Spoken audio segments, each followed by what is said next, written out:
Welcome to LOCKBEARD Phenomena number 129. Jay versus Pat. I hadn't seen it last week. Y'all mentioned it. I hadn't seen it. But I've since seen it. So it was a little bit funny.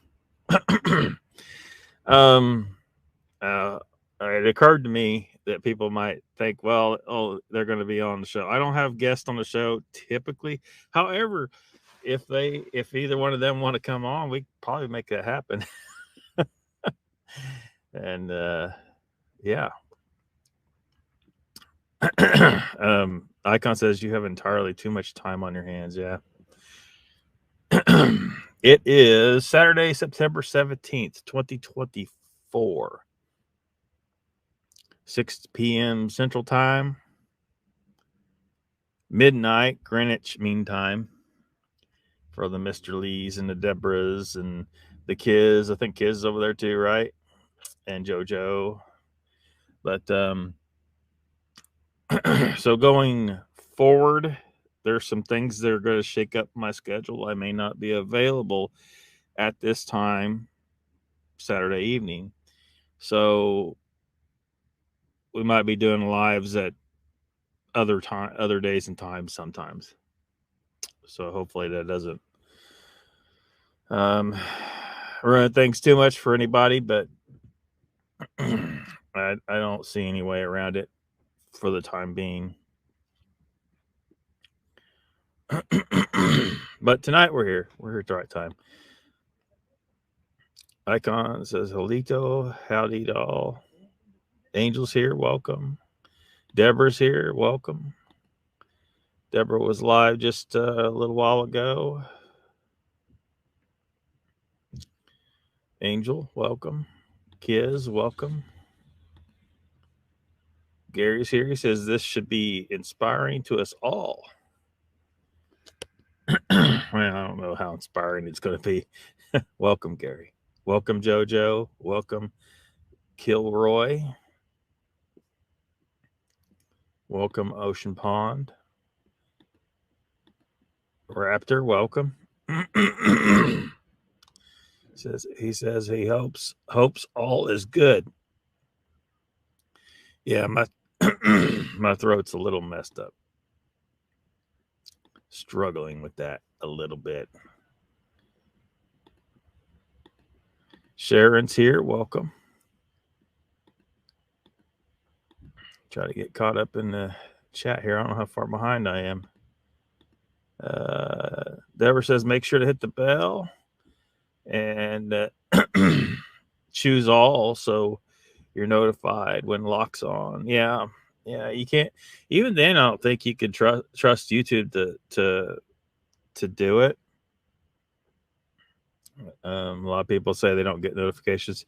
So I do have a mailing, an email list that I try to always remember to send the link to that email list, so to make sure those people get it. And then I also have a Facebook chat group that is just for sending the link. Sometimes people try to talk in there and it upsets people. So if you do get added to that, it's called LOCKBEARD notifications only or something like that. I know people are used to talking in groups like that, but the problem we ran into is people were getting, all these notification dings, and they didn't want that because these conversations were going on. And they didn't want that, and so they would leave the notification chat group there. So it completely defeated the purpose of having that for notifications. So I don't know if that was the best way to try and do that through Facebook or not. That's just what I got going on right now.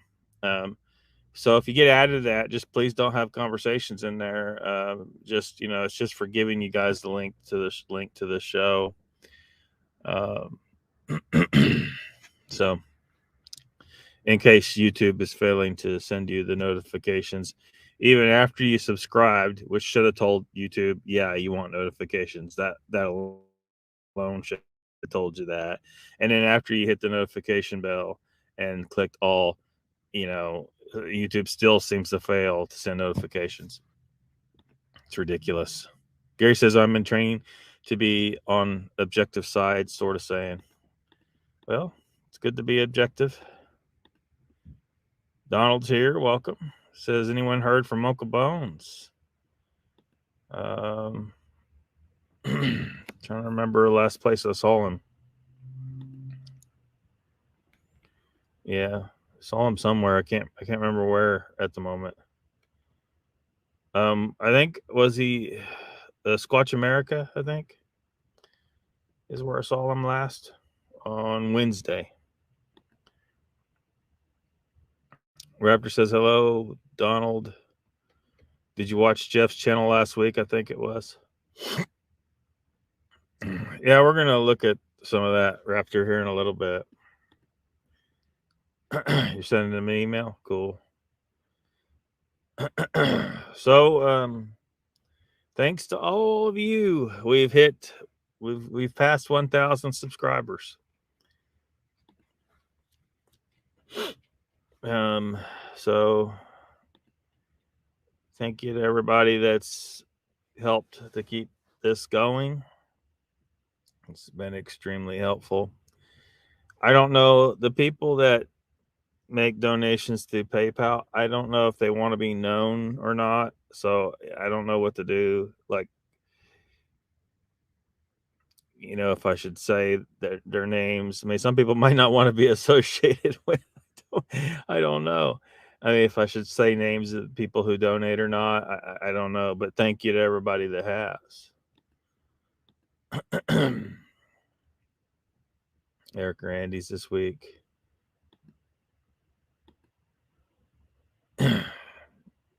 Donald, you're getting over pneumonia? Is that what was wrong with you? Sorry to hear that. Gary says it was towards when things got ugly on Jeff's podcast. Yeah, I got that pulled up here. We're gonna look at it.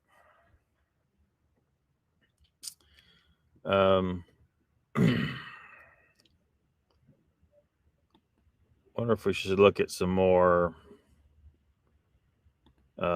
Here's my analytics, channel analytics page.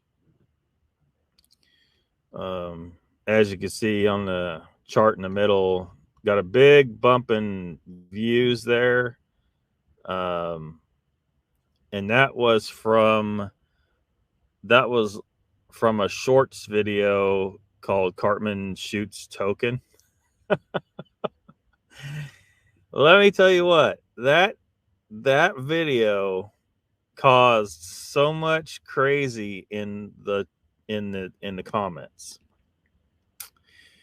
because I spelled it Toknen instead of Tolkien, like J.R.R. Tolkien. For those of you who aren't familiar with South Park, hold on a second. All right, here's the analytics page for the video. The video is called Cartman Shoots Token, South Park. And Cartman does a stand his ground thing when Token comes too close to him and he blows him away.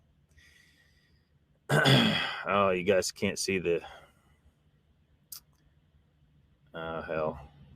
Well, anyway. So you can see how the views went up on this, and then they just started to level out in the last 12 hours or so. And you see in that chart on the right side where the views just dropped off and disappeared. That, I think, happened because of my interactions with people in the comments, or because people are reporting the video because they think this video is racist because of the title. And they say it's racist because I spell the name Token. They don't like it. There's people like it. Go through the comments. There's people that keep saying it's Tolkien, like J.R.R. Tolkien. Now, to all you pansies out there griping about that, Token's name was spelled Token. He was Token Black. That was his name. That was the joke for a very long time. Those guys didn't think of the Tolkien thing until later. And then they made a story on South Park where Token's parents say his name is Token, but pronounced, but spelt like J.R.R. Tolkien's name, right? Tolkien, Tolkien. So there's people out there that are triggered. They're triggered by this. They're triggered by this. So it looks like they like that right side there, all the way over there. It looks like somehow either my responses to some of this, because I keep telling them, so no, I'm going to always spell it Token. Screw you. This is comedy. It's a comedy cartoon show, you morons. So, but anyway, I think that's why the views dropped out. But the views, like this thing was getting views a lot faster than any video that I had. It passed the Randy let me bring that one up, or at least bring up the analytics for it. So this was getting views, a lot of views. It was my most viewed short as well, but it wasn't getting as many views every day. And if you look over there on that far right side, it started getting more views about the same time that my Token video stopped getting views almost entirely. The Token one's getting a few views. It's just a trickle now. So maybe that'll wear off. Maybe it won't. Maybe, I can only figure that something about YouTube's automated bullshit did this, or people reporting it or whatever. But man, calling him Token and spelling it Token triggers these far left nut jobs that thinks everything's racist. It's South Park. You got, like, they keep insisting, no, it's Tolkien. It's Tolkien. They keep insisting this, and I'm like, Kenny literally dies over and over and over again and comes back from the dead. Like in next week, he's there like nothing happened, right? It's South Park. It's a cartoon, you morons. These leftists, these far leftists, it's okay to be a left on certain things. I'm pretty far left on certain things when it's freedom stuff, right? But man, they have got a mental illness. Donald says I don't care either way on PayPal, or whether people know that, like, Donald's donated. Thank you, Donald. Raptor says send out the message to them to see if they want their names read. Yeah. Well, Uncle Bones, there's Uncle Bones. Welcome. Ears must have been burning. Yeah. Donald says, Jeff, you may as well come in chat. The messenger says you're watching. Does it? How do you know he's watching? Putting out feelers.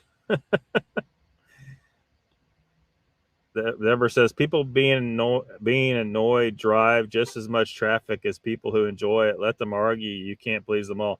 Exactly. That's exactly what I'm doing. That's why it's part of the reason why I was responding to them, to antagonize them into commenting more, and it worked with a lot of them. Because more comments is better, right? It's more traffic. And yeah, so I'm perfectly happy to let them do that. It sucks that the views dropped off on the Token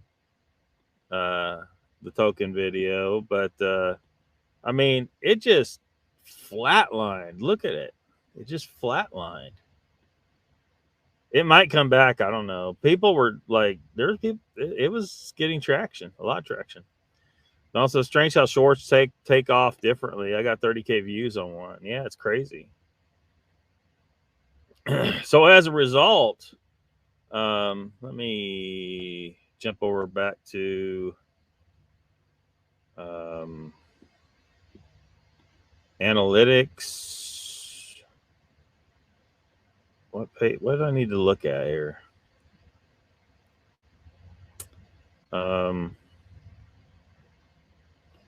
Oh, how about that? Here we go.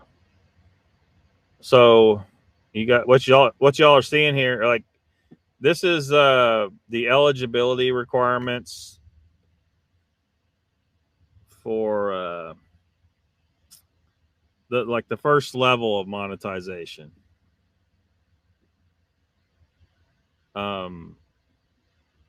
So like, it's not full monetization. It's a first level monetization.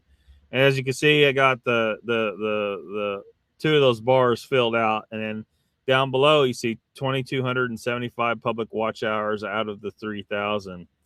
And it's taken a long time to get those watch hours up that high. But of course, this channel is only 4 months old, I think, maybe 5. But so it'll get there. But the public shorts views is taking off and will probably overtake that. So, but we only need one of those. See, it says in one of the following, you only need one of those. That's the first level of monetization, and this is the next level. So I got the subscribers, but I need either to get the watch hour requirement or the shorts views requirement, and then hopefully that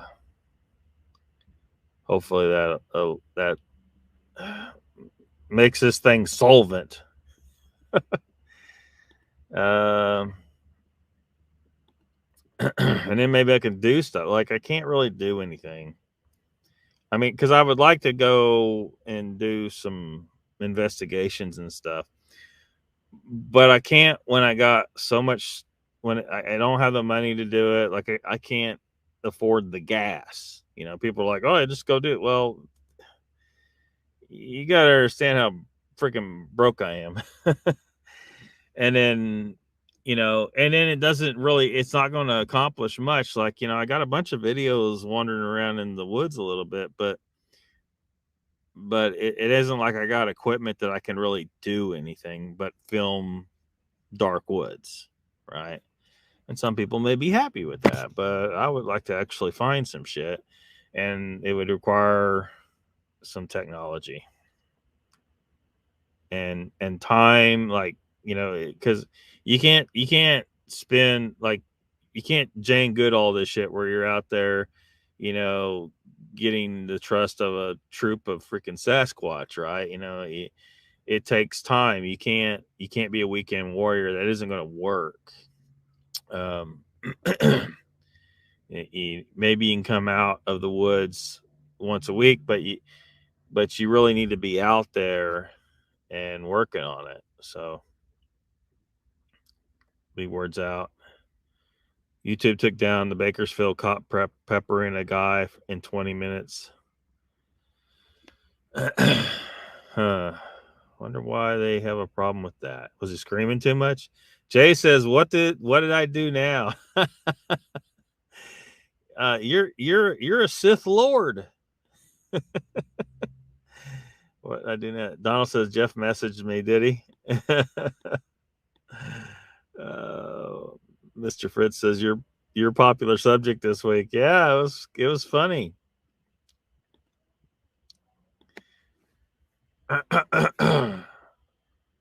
Let's see. Welcome to the chat, Jay. Welcome to the chat.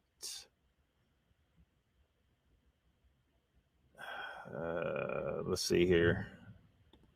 Donald says just keep them fringe subjects out of your head. Let this channel grow. Uncle Bone says, Jay Fritz, I thought you were going to pull Pat through the internet. Yeah, maybe. Got a little hot around the collar. Well, look, you know, I need to. He deserves it. An ass whooping. He deserves an ass whooping. Jay says it's hard to tell somebody something if they refuse to listen or stop talking. Well, Pat is dead set on his thoughts about certain things, and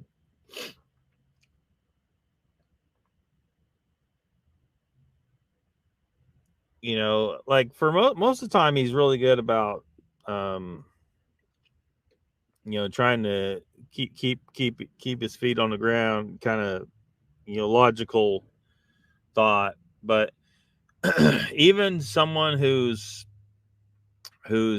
generally of logical thought can still get caught in some dogma and get an idea set in their head so strongly that that's incorrect, that that it's hard to shake them loose from it. And and so, you know, um so, you know, everybody's just kind of, you know, be patient, like, try not to come at each other too aggressively. But see, that's the one of the things, like, there was you know, I try to I see Pat as, you know, this is his personality. The way he responds to people sometimes can be seen as, a little bit aggressive. um I don't know what words I need to use, but it's a little much, and it comes off as he's not willing to listen to anything, you know. So, hopefully we can get him to listen, because I think he's got, you know, things to offer to the subject matter, but there's certain things that he's stuck on, that he thinks is true, that just just I think we can demonstrate very well aren't. So I don't know for sure how, you know, city people can go and camp, right? But that's all they don't really know, they're not really they're not woodsmen, you know.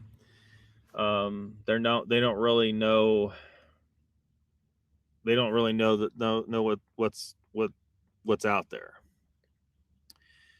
I get the feeling that we have a degree, of the because it's so hard to wrap your mind around how vast certain areas are and how much space there are. So in this case, you know, like the LBL thing, he was saying that he doesn't believe that there could be any Bigfoot there. And there's a number of things, like he said something about, well, it's surrounded by water.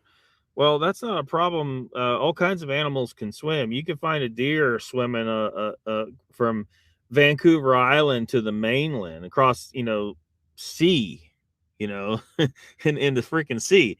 Deer swimming in the sea, moose, bears. I mean, there's one kind of bear that's specifically all about swimming in some ocean, right?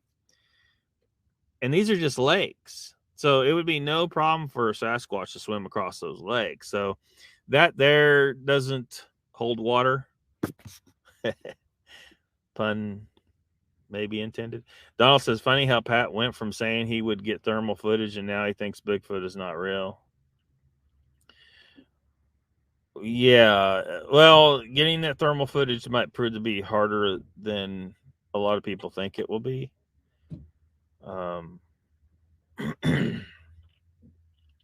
But if they're out there, I think that eventually we'll be able to get some good thermal footage, but it won't really prove anything because you can't prove it's a Sasquatch. It could be just a dude, you know, because especially if, you know, what I feel they are is that they are a type of human.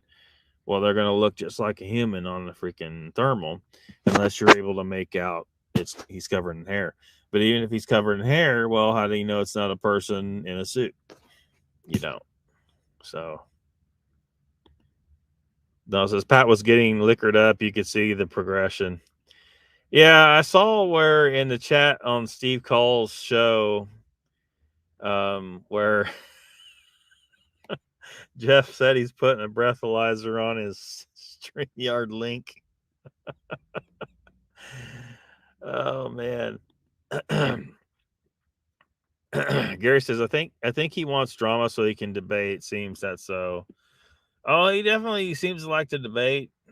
Let me I'm sure you guys are tired of looking at that.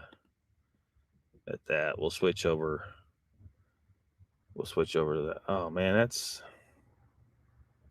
the only thing about this layout that doesn't work. Well, that's probably fine. You guys don't need to. I can't. Holy shit! I can't scoot it over any further the way this thing is. So, yeah, Gary, I think he does like debate. I mean, he went on the Modern Day Debate channel and debated a flat earther. You don't do that unless you like to debate. Because you're not getting anything intellectually stimulating out of debating a flat earther. You're probably going to lose IQ points debating a flat earther. Sorry, flat earthers, but that's just a fact. Okay. We just saw I just saw the interview that Tucker Carlson did with the actor shit, I'm lost his name right now. I'm having a Biden moment. I've lost his name. The actor, son of a bitch. Oh, it's gonna drive me crazy if I don't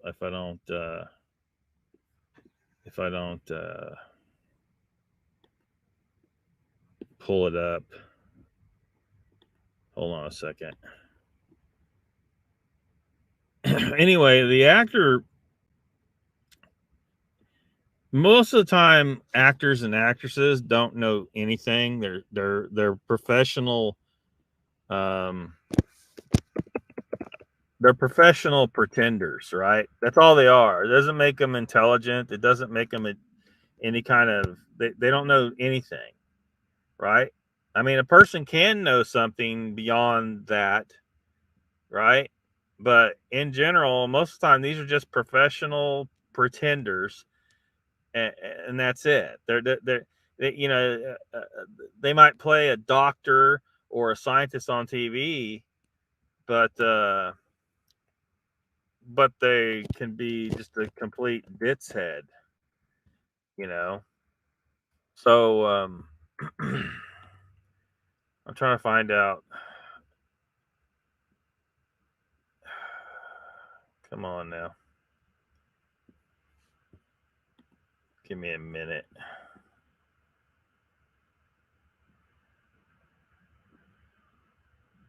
Why am I not able to find this? I just saw it. It has to be.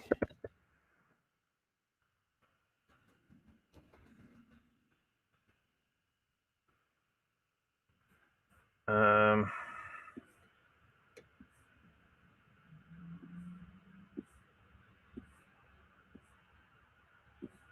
I'll jump in the chat here in a second. I don't know why I'm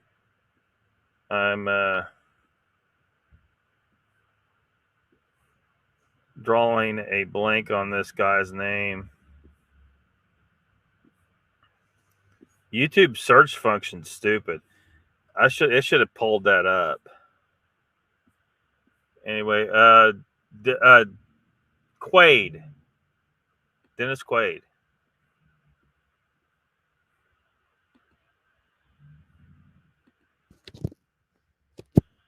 Or is it? Yeah.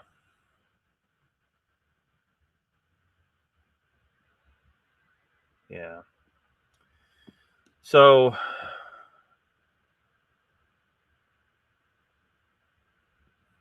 which turns out he's a musician, and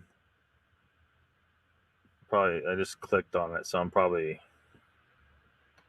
gonna screw things up.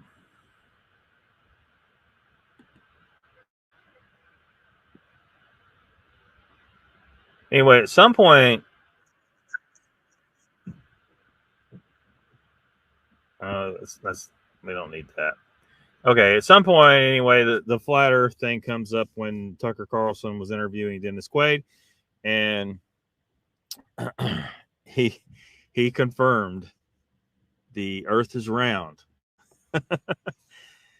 So yeah, like you don't debate flat earthers because it's going to be intellectually stimulating for you at all. You just like debating. It's completely useless. If someone believes the Earth is flat, they're completely off their nut. Yeah, they've gone down this crazy rabbit hole where they have confirmation biased their way to thinking the Earth is flat, and you just can't reason with them. And that guy, that one of those guys that he was debating, that Pat was debating, proved it, because when Pat was trying to talk about the length of day in different countries and stuff, this and one of the countries he mentioned was Chile, the country of Chile. The flat earther denied the existence of the country of Chile. He's like, I've never been there. I don't know what's there. Well, if you don't even know that the country of Chile is there because you've never been there, well, you've never been to the ice wall. You've never been high enough off the Earth to see if the Earth is flat or not. You don't know dick about fuck, to put it Bart K style. It was ridiculous. But yeah, I think he definitely likes to debate, Gary. So sometimes I think, that we gotta watch that out. He does come at people a little aggressively. So I try to, give some degree of leeway. That's just kind of a personality thing, where that's just the way he talks. But you can see how things get out of control because people get angry because he's sticking to this point about LDL that pretty much I don't know that anybody is going to agree with that. Now, I don't regularly watch Steve Coles, but I did watch the segment where he addressed the math. And he did a real good job of showing that math showed that particular point didn't hold water either, about the LBL. Something I would add to the LBL thing there too is that all those visitors are not equally spread out on all those acres, right? They're going to be on certain trails. They're going to be on certain campsites, and there's going to be so a lot of those visitors are going to be in the same spots, and there's going to be some areas of the LBL that nobody walks on, right? So it isn't like everyone is equally dispersed on the LBL. Jay says Jeff did the right thing by taking us off. We was getting out of hand. Plus, I'm too old. Heart attacks hurt. Deborah says YouTubers who get pissed up while streaming are entertaining to watch. One name I won't mention got so drunk he couldn't find his cap and blamed it on the FBI raiding his camper. What the hell? I wish I had watched it now. Yeah, it's okay watch. Actually, I'm going to pull it up here. Well, it's right here in front of you, actually. So we might play some of this. It's towards the end. Lots of primates swim. Yeah, lots of primates can swim to some extent. Not very good though. Like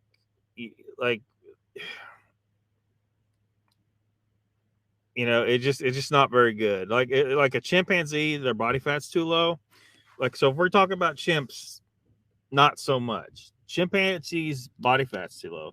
See, this gets us into because we talked about here on the channel before about the aquatic ape hypothesis, which is something that leads you down the road of the potential for the existence of aquatic humans, or what some people might call a mermaid, or mer people, or whatever you call them. I don't know. That name's kind of stupid, but that's the name people know it by. An aquatic human.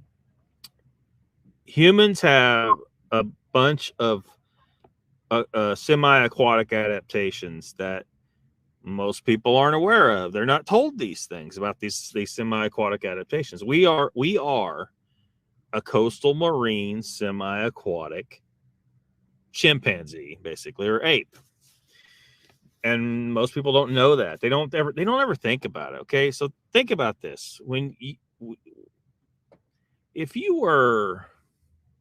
evolved from a desert tortoise, would we want to take a shower every day? No, you'd never get in the shower, right? You'd never get in the shower if you were evolved from a desert tortoise.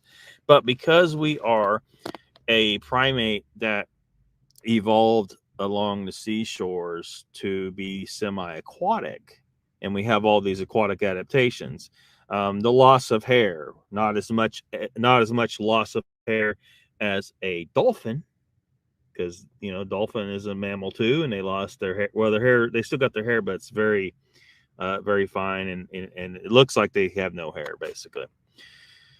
We didn't go that aquatic, but see, we want to constantly shower. When we go on vacation, we want to go to the lake, we want to go to the river, we want to go to the beach, we want to have water features in our yard, ponds and stuff like fountains. We want to have aquariums in our houses. Like, if you think about this is all really strange. And if we were just evolved from a chimpanzee without the aquatic step that we had, then we wouldn't care about all this water. We wouldn't be, we would have never developed running water in our house, because we'd be like, why would we want that? That's ridiculous. That's stupid. But we're so focused on water because we are a semi-aquatic animal. We cannot develop our IQ as high as its potential is unless you do underwater held breath swimming. They say it takes a few weeks before it causes a permanent expansion of the carotid artery, delivering more nutrients and oxygen to the brain, which leads to an increase in IQ. That can't happen unless you do the underwater swimming. So this is an adaptation. One of the adaptations that we got from our semi-aquatic adaptations along the seashore. How it happened, we can only speculate a lot of it, but it happened. Your hands and your feet wrinkle in the water, but the rest of you doesn't. Just the bottom surface of the hands and your feet. And they've been able to prove that that's a neurological response to the water. It isn't just soaking in. There's a neurological response causing that. It gives you better grip on slippery objects and better traction on your feet on slippery rocks and whatnot. That's what it is. It's an aquatic adaptation. And there's a whole bunch of them. I mean, there's a reason why you throw a baby in the water as soon as it's born, and it knows to hold its breath. It just does. Ancient humans were probably leaving the baby floating on the surface while they dive down in the sea to get shellfish and spear fish and stuff. But chimpanzees, they would never do any of that stuff. Now, there's some other types of monkeys that would get in the water some and can do some swimming. But in general, a chimpanzee doesn't want much to do with getting into the water, because usually, in Africa, there's deadly shit in the water. So they didn't do it. But for whatever reason, some of them branched off and became us and went to the seashore and started to go into the sea, and over time adaptations occurred, and pretty soon you had us. You had a type of creature that was no longer afraid to cross water, and there we went. Once we developed to a certain point, we got the hell out of Africa, and then we went all over the place. We built boats and shit, and that all comes from our aquatic adaptation. But because I think Sasquatch evolved after those aquatic adaptations were evolved. Sasquatch has that in its background too, so they're going to have no problem. They regained their hair because they went. I think they regained their hair because they went into these northern forests and began to adapt to that. So while they would have retained a lot of aquatic adaptations, unless there was specifically an environmental pressure to get rid of those adaptations, they would have retained most of them. But the hair thing would change because they needed to keep warm, and also to help them hide, camouflage. That hair works really good with in trees and stuff as camouflage. That only changed because there were evolutionary pressures to make it change. But all the other aquatic adaptations are probably still present. They'll be conserved for the most part, unless something specifically, unless some evolutionary pressure specifically removes it. So, so that being said, I think Sasquatch would have zero problem swimming miles, really. So it's a good watch. Pat represents skeptic side of things, what he always done. Yeah, have to watch it. Hell, we can't get regular footage of a Bigfoot nowadays. It's all fake, says Raptor. Gary says Bigfoot real, but when one becomes two, saying city living now, Lockbeard city living now. Yeah, I'm definitely in a goddamn, but it's a smaller. It was smaller than the one. It's a lot smaller than the one that I had to do business in before. So I got a weird message. Apparently the paper here wants to talk to me, the newspaper, about the bees. We'll see what goes on with that. Like the show towards the end where it gets messed up. Jeff didn't keep the whole video to watch. No, it's there. You're looking at it right here. You're looking at it right here. I'm going to play some of it here in a little. Let me catch it in the chat though. Russell, no, not Russell Brand. It was Dennis Quaid. Thank you. I can't stand Russell Brand. He makes my skin crawl. Yeah, he's a little weird. He's a weird one. He is. I watch him some, but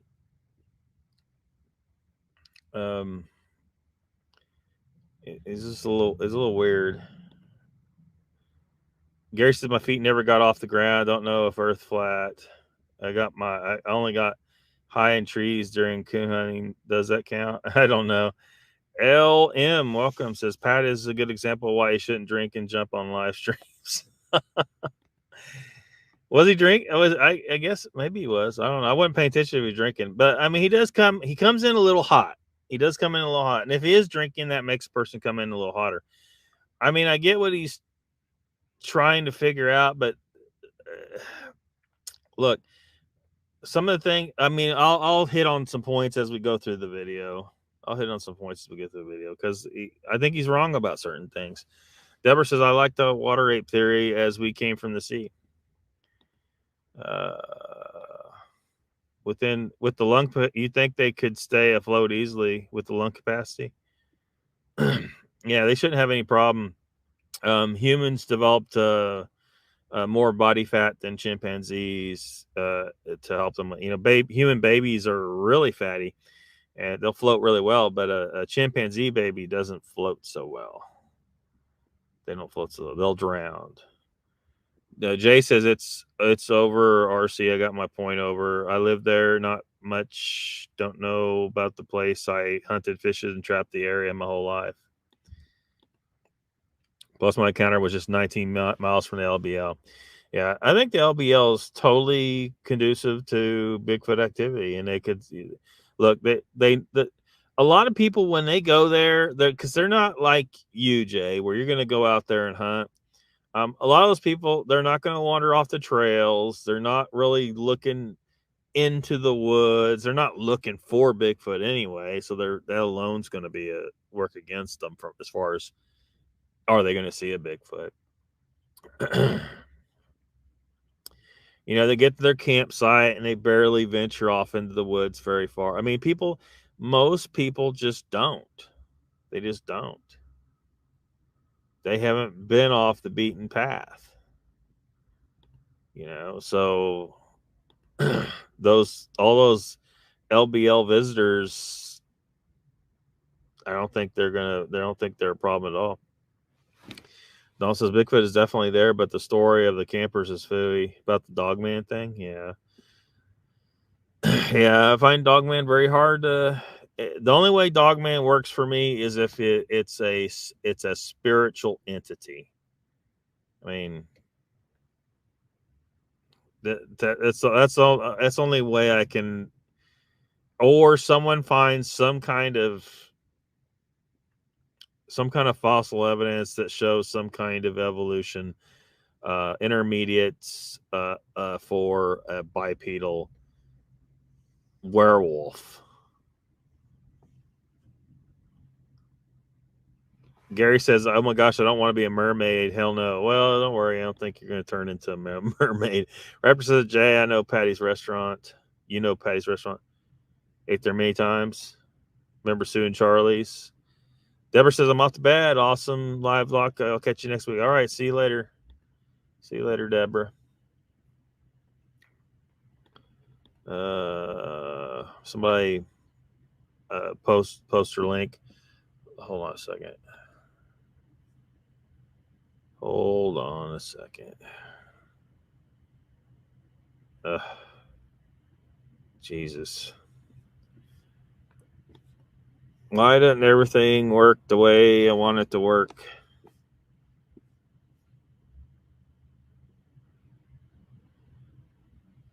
Come on. Come on. I'm trying to make it where she can post her link. Make her a moderator. There we go.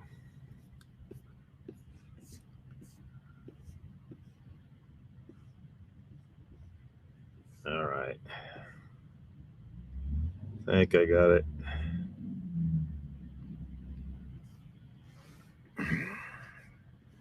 All right. Restaurant famous for pork chops. Oh, you can eat catfish. I can't do because I can. The oil they fry it in, it just don't work well with my stomach. And then, of course, the breading is not carnivore. Like, I wish I could find, although I can't afford to do any eat out like that anyway right now. But it'd be nice to be able to have an option, a carnivore option. Like, of course, they probably wouldn't do it because it costs too much, right? Fry the catfish with a carnivore breading in butter or pork fat or beef fat or something instead of the seed oil shit that's poisonous. It's poisonous. Raptor says, Jay heard they were closed down for 3 days. Something happened in the kitchen.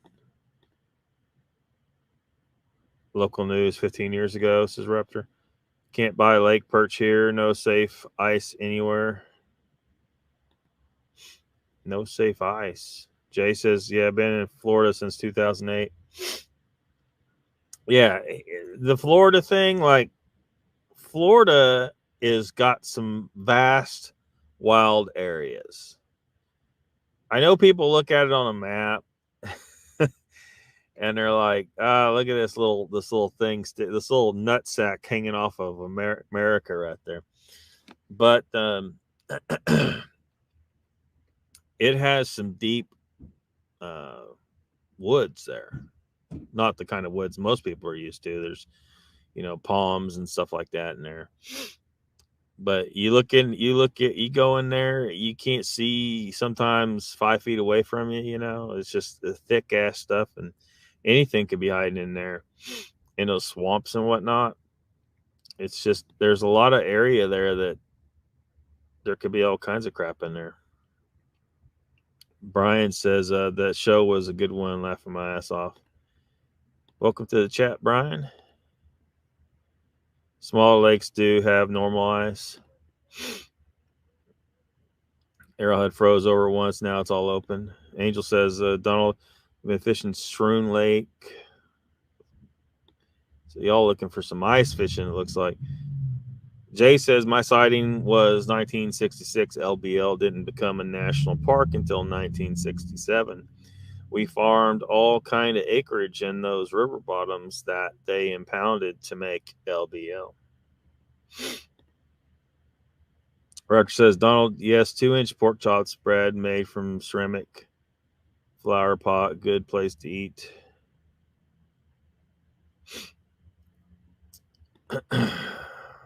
And Darneck Lakes have some ice. Jay says, Lockie, you're correct about Florida, my man. Central Florida is absolutely desolate in places. Yeah. And on top of that, the implication that if Sasquatch populations are there, they couldn't move out of Florida, I think is not a reasonable assessment either. I think they could move in and out of Florida just fine. Now, I haven't done a lot of exploration of Florida. I've done very little exploration of Florida, but from what I saw, there would be no problem for Sasquatch populations to move back and forth between Florida and up into the other states, up into the Appalachians. I don't see any problem with them doing that at all. You know, they could swim under little bridges. I mean, it don't take much. You know, they could travel at night. You know, in the rain. I mean, you know, and they're it isn't like everything is city from the west coast to the east coast of North Florida. There's a lot of woodlands up there, so I think they could travel in and out of Florida just fine if they wanted to, if they were so inclined. Icon says, did I hear that right? Jay is older than the forest. Well, he's talking about the lakes. Donald says, Angel, I remember when they had the snowmobile races at Shroon Lake, they would have to move the racetrack a couple of times from the studs digging in the ice up.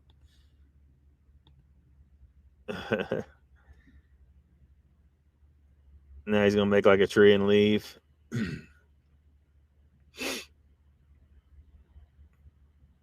So I guess let's just go ahead and listen to some of this, shall we?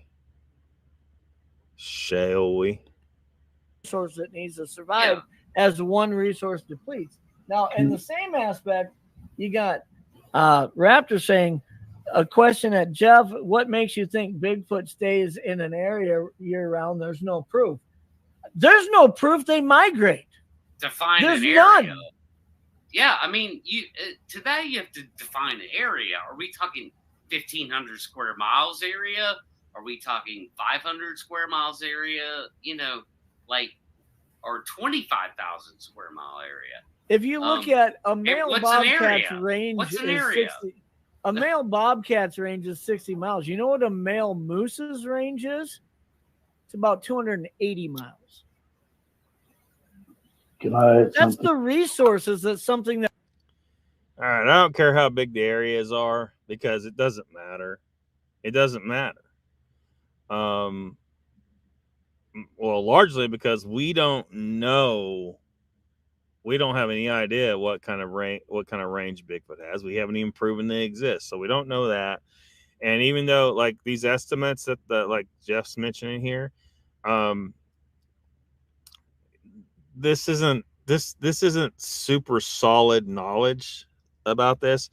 An animal can range way further than that just fine in the course of its lifetime. So you could try to define, well, it picks a territory and it stays in there, but it's only temporary a lot of the time.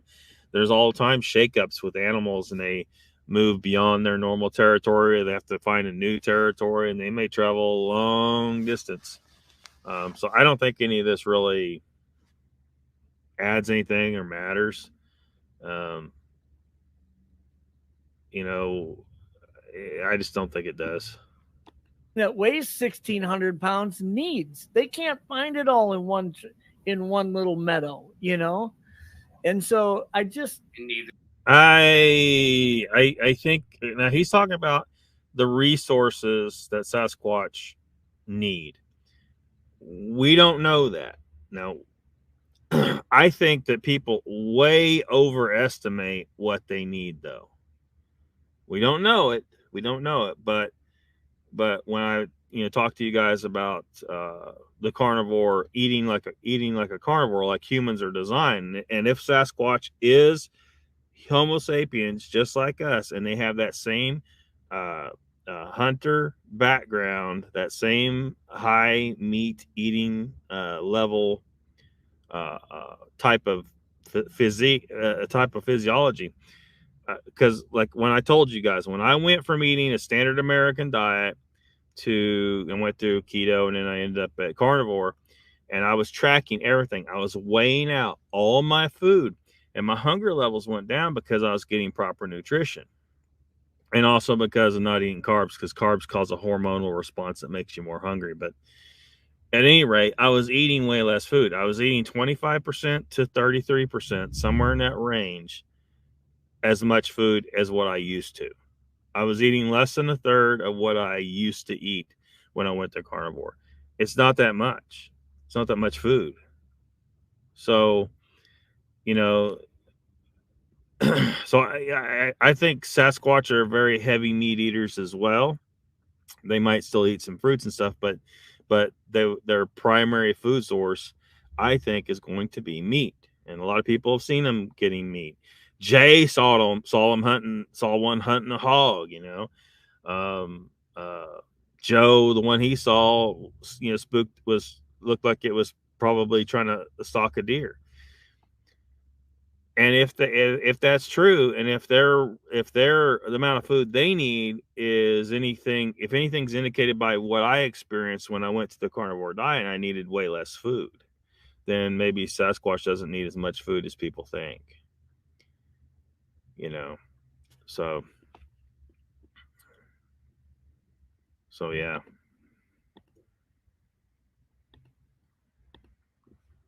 Slap me some skin mop. What? Mountain lion from the Dakotas was hit by a car in Connecticut. Yeah. Because so, and that's a perfect example.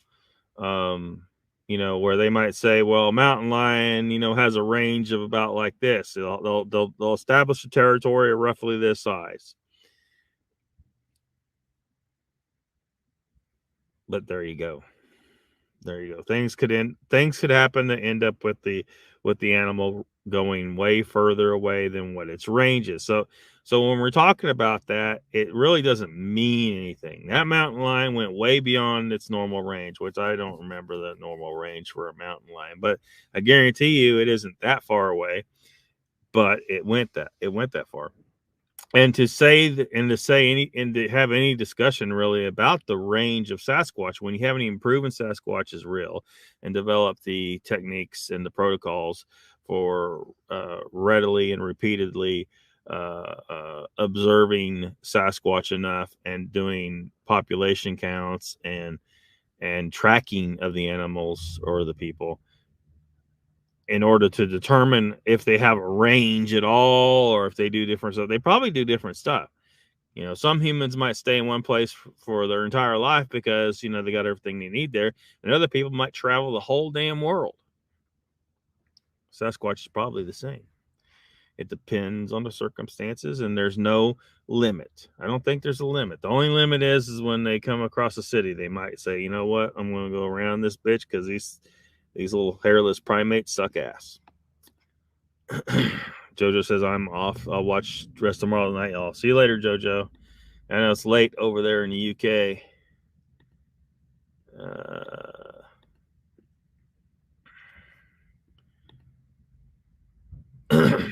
Gary says, yes, people seeing them in Pennsylvania, mountain lions every so often. Yeah. I don't know why the Forest Service and the park rangers and all that continue to lie about the mountain lions. There are mountain lions in all the states, all the continental states, United States. As far as I know, there's none in Hawaii, but yeah, maybe someone released one day. I don't know, but they're in all these states. The only state that might have a slight chance of not having mountain lions might be New Jersey because it's so freaking heavily populated. But I still think they'd be there because there's been cases where people found like it'd be in the middle of a residential neighborhood, and they never knew it, but someone caught it on camera, a mountain lion hiding in the bushes. Because people like to put bushes and shit around their houses, and they might rethink that because a mountain lion can hide in this surprisingly small place right under your nose, and you'd never know because they are sneaky. Mountain lions are probably nowhere near as smart as Sasquatch, and they're so sneaky that they usually go undetected in town. So Donald says Mr. Lee is not here. What the hell? I don't know what the hell, Mr. Lee. Where are you at? Neither can a Bigfoot.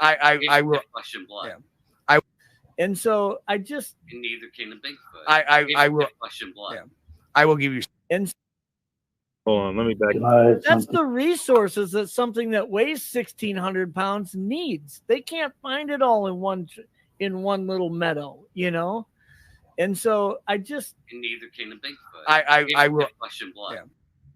Yeah. Again, you don't know that for sure. You just don't. I will give you some fact is that primates will habitate an area, and if there's an abundant food, abundant privacy, abundant cover, they will stay in an area. That's fact. Primates, however, will follow food if the food runs low, if there's a weather pattern change necessarily where it's disagreeable to their survival. And you can just look at us as that example. The Aboriginal Native Americans that were on this continent had their summer homes and winter homes. Yeah, that's all very reasonably said right there. Yeah. Likewise, Seminoles didn't have summer homes and winter homes. They stayed put. And the same goes throughout the rest of the primate family. Gorillas stayed put. Not in Florida. Do you know?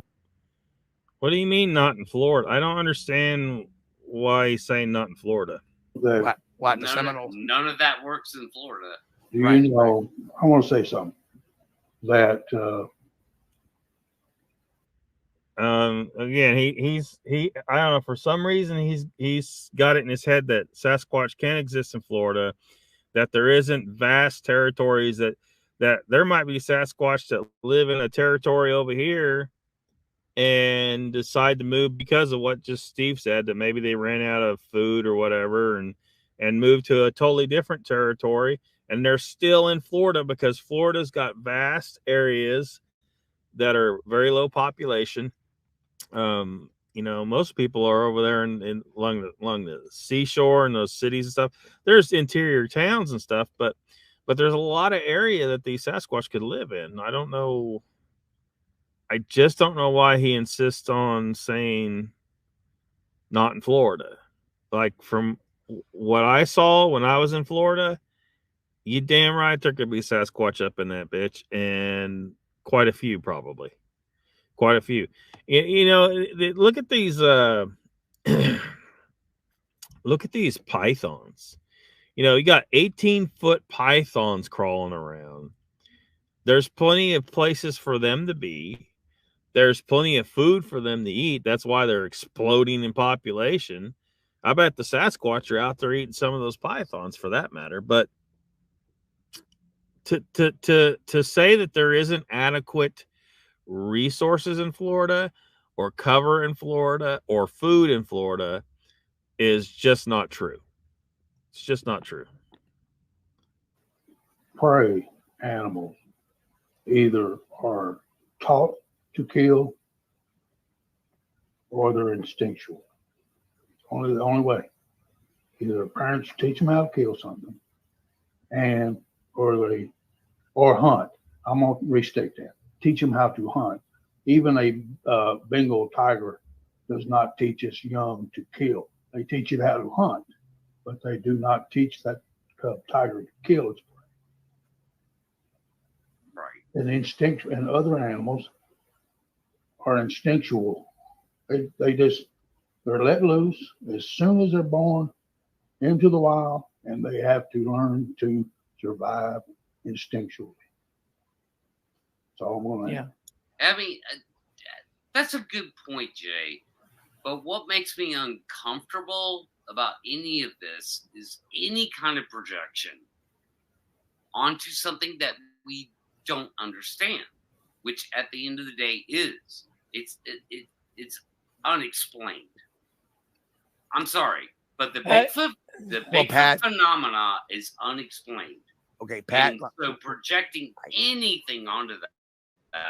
I didn't say Bigfoot. Did I even say the word? Did I say the word? Well, I mean, Pat, let me ask you a question. Subject of conversation. Do you believe Bigfoot's a primate? I don't believe anything because the word lie is in the middle of the word. Would you believe. hypothesize that Bigfoot is a primate? I would say that's a good starting point. Okay. So we do know a lot about primates as a But class. we're primates, and we behave completely differently from chimps. No, we don't. Believe it or not, at the very basis, we went to the moon. We invented electricity. Okay, now, hold on. Okay, we went to the moon.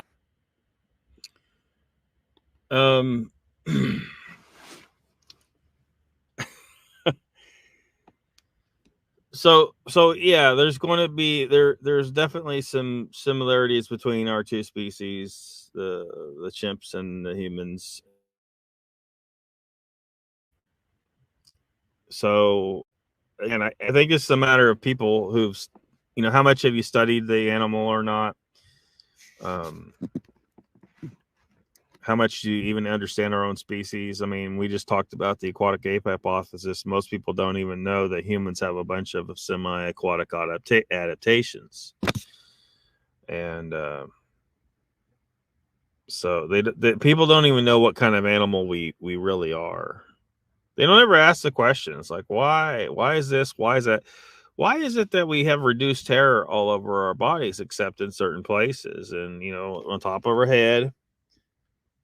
I mean, what caused, we have this pretty well-defined hairline and then beards. What people, I think I bet some people out there never in their life ever think, why does this exist? What adaptations or what evolutionary pressures led to these adaptations to be the way they are? And I've mentioned before that I'm pretty solid on the hypothesis that humans, this long hair on the face for men and on the top of the head for both men and women, developed such length specifically because for locking up, for dreadlocks, like this one on my chin here. Although probably they wouldn't be quite as neatly, near as neat and even as this one is, but this would have been something that dreadlocks occur naturally in humans. If you put a human out in nature, a little baby or a little kid, and you never taught that kid anything about combing hair, because that was a cultural development, right? Combs was a technology that had to be developed at some point because of a cultural development to artificially separate your hairs. In nature, there's not really a way to keep this long hair. We're not like cats, right? Because a cat, it licks its hair and it keeps its hairs naturally separated. Humans, for some reason, developed this long hair that requires technological intervention to stop it from forming into dreadlocks, because it will form into dreadlocks. It's called free forming in the dreadlock community out there when it forms naturally. This is not free form. Free forming looks, I mean, really, really bad. But because your dreadlocks are all different sizes and shit, and all it looks crazy.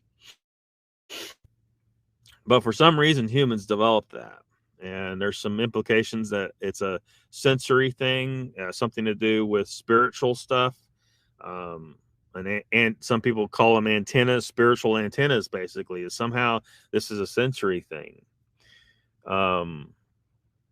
So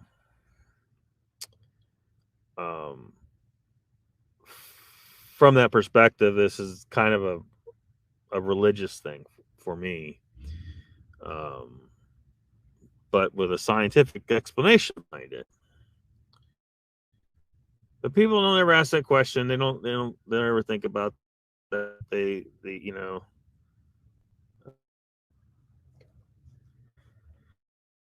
So I don't know. So, you know, some of these questions are being batted around with these guys is not, a lot of it's not relevant because we don't know. We can't observe anyway. But to some of it is, though, like, you know, this whole, I don't understand why there's such a big argument. Well, let's look at Raptor here. Well, let me read this. Gary says, Florida got big bugs and Georgia got that bad sulfur smell. Raptor says, I started all this with that question because all these other channels keep saying they're in an area all the time. There's still no proof Bigfoot stays in the area year round. Yeah, we haven't been able to observe Bigfoot in a scientific manner repeatedly with this, you know, specific protocols that we've learned and developed in science to be able to observe the animal and see what it does. So I say that we can surmise certain things, right? Just like with humans, and just like what Steve Coles just said. If there's adequate resources, the animal probably won't go anywhere. If there is a lack of resources, the animal is probably going to move. Every single animal out there will leave its area if there's not adequate resources. You know, if there's a drought, they need water. They're going to go looking for water, and they will travel as far as they need to go to find that water or die trying, or food, or a mate.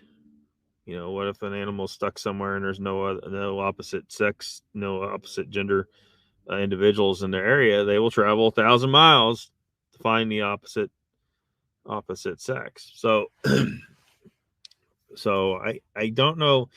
I don't know why there's such an argument about this, though.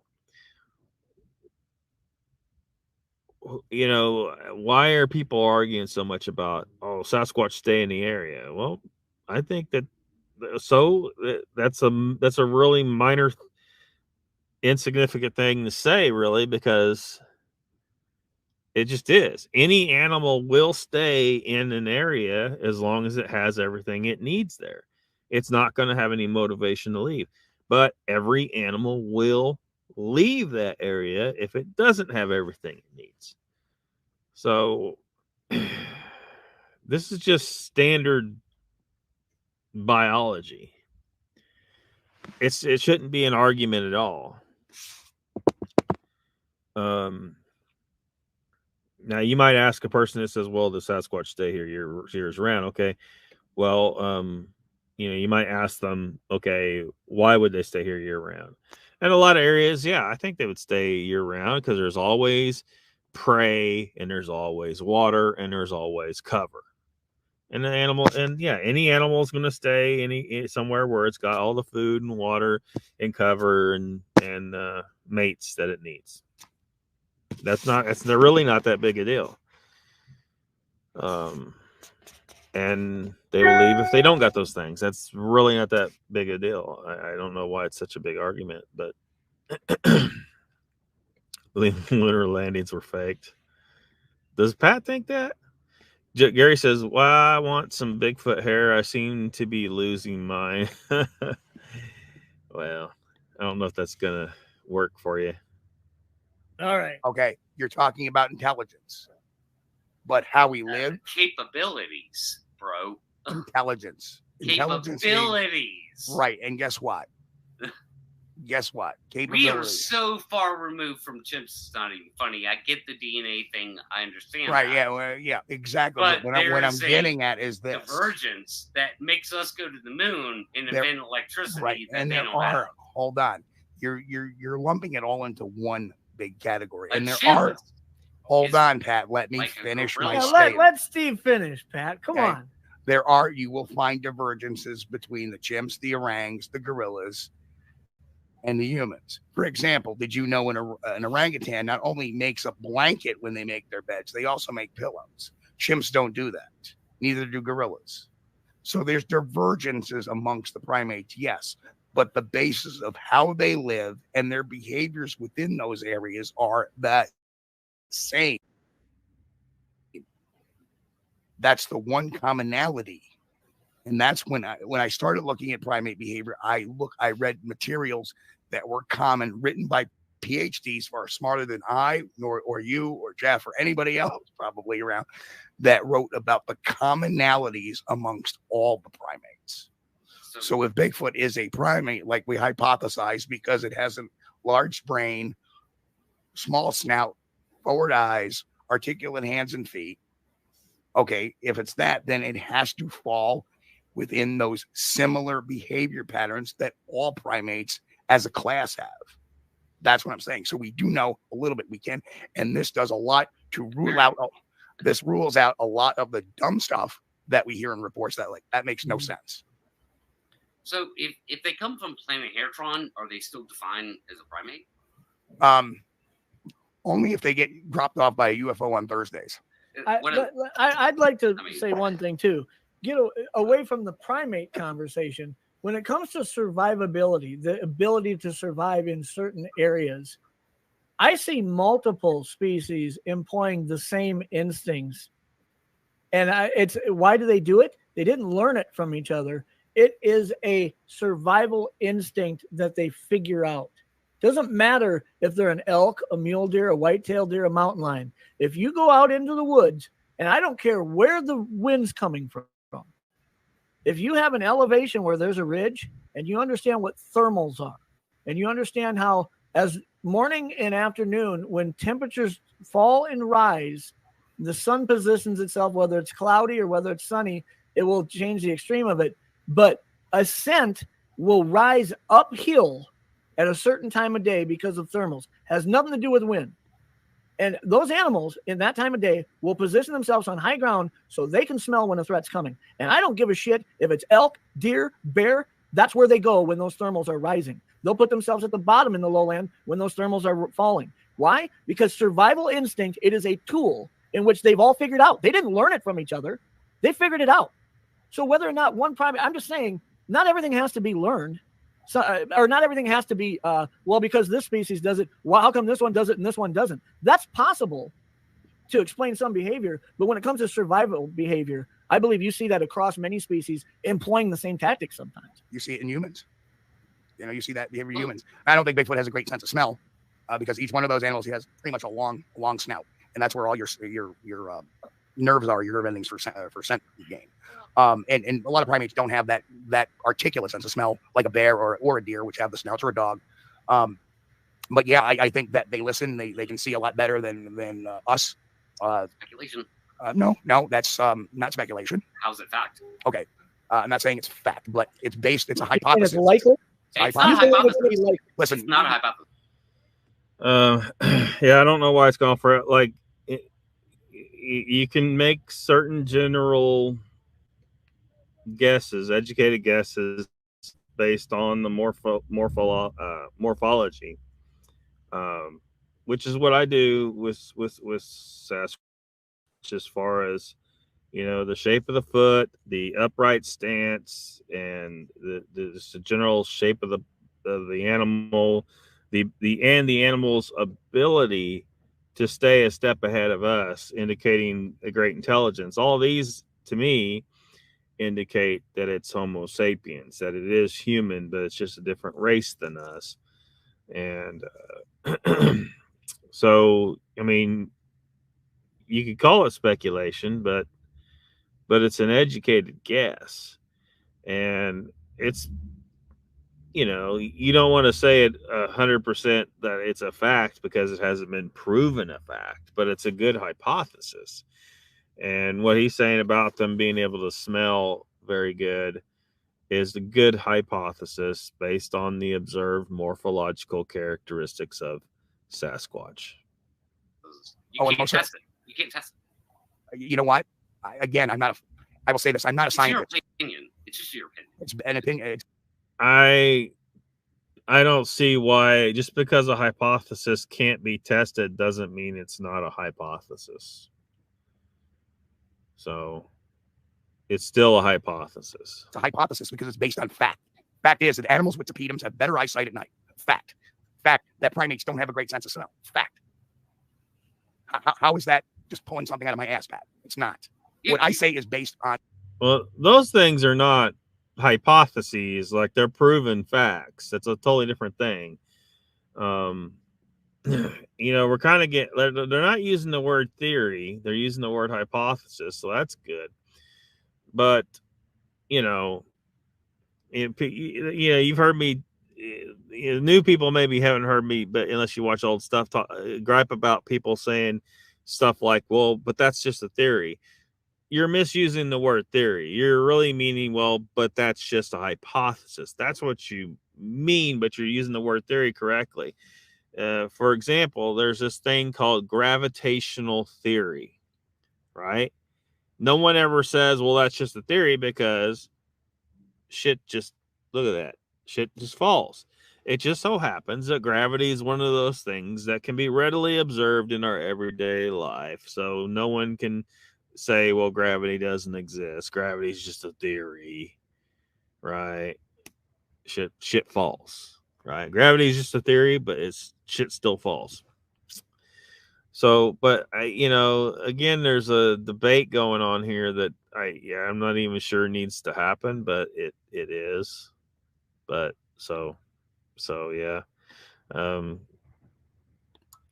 Gary says Bigfoot can talk English, monkeys can't. So why do they think Bigfoot are a primate? Well, humans are a primate, though. You understand that humans are a primate. So when people are saying they're a primate, they're basically saying they are definitely related to us, and probably way closer related to us than a chimpanzee is. Time, running out of time, speeding it up because time. Donald says the day I had my second interaction, the hunting group that had a camp below ours kicked up 2 buck bedded right on the side of the main road.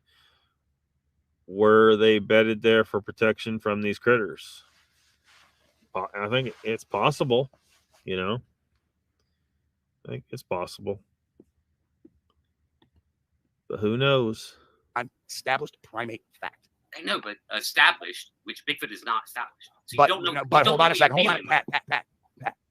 The premise of it is, if Bigfoot exists, then it would likely be this. That's the premise. You can sit there and pick one part. Again, that's opinion. It's not opinion. It's a hypothesis, Pat. Okay, but you can't. Based on hypothesis is testable. No, it's not. Yeah, it is. No, it's not. A hypothesis is based on. It's something you wanted to test. On evidence. A hypothesis based on evidence. Experimentation is what happens next. Then you have proof. Okay, that's the steps. So a hypothesis can be out of the blue. It can be, I think that that monkey farts smell like roses. Yeah, when you're looking at, you can never test it though. That's the point. Right, Pat, if you could test it, it wouldn't ever remain a hypothesis for longer than 5 minutes. Right. Yeah. Okay. So when I look at the scientific method and I say, what's the most plausible explanation for something here? I draw a hypothesis based on where I arrive at that. Now I test all future data against that to see if Jay just shaking his head over there. If I can find evidence to support it. I can't present it as fact. But if that hypothesis was testable by definition, I'm looking for data that would support a hypothesis with evidence. It's not always testable.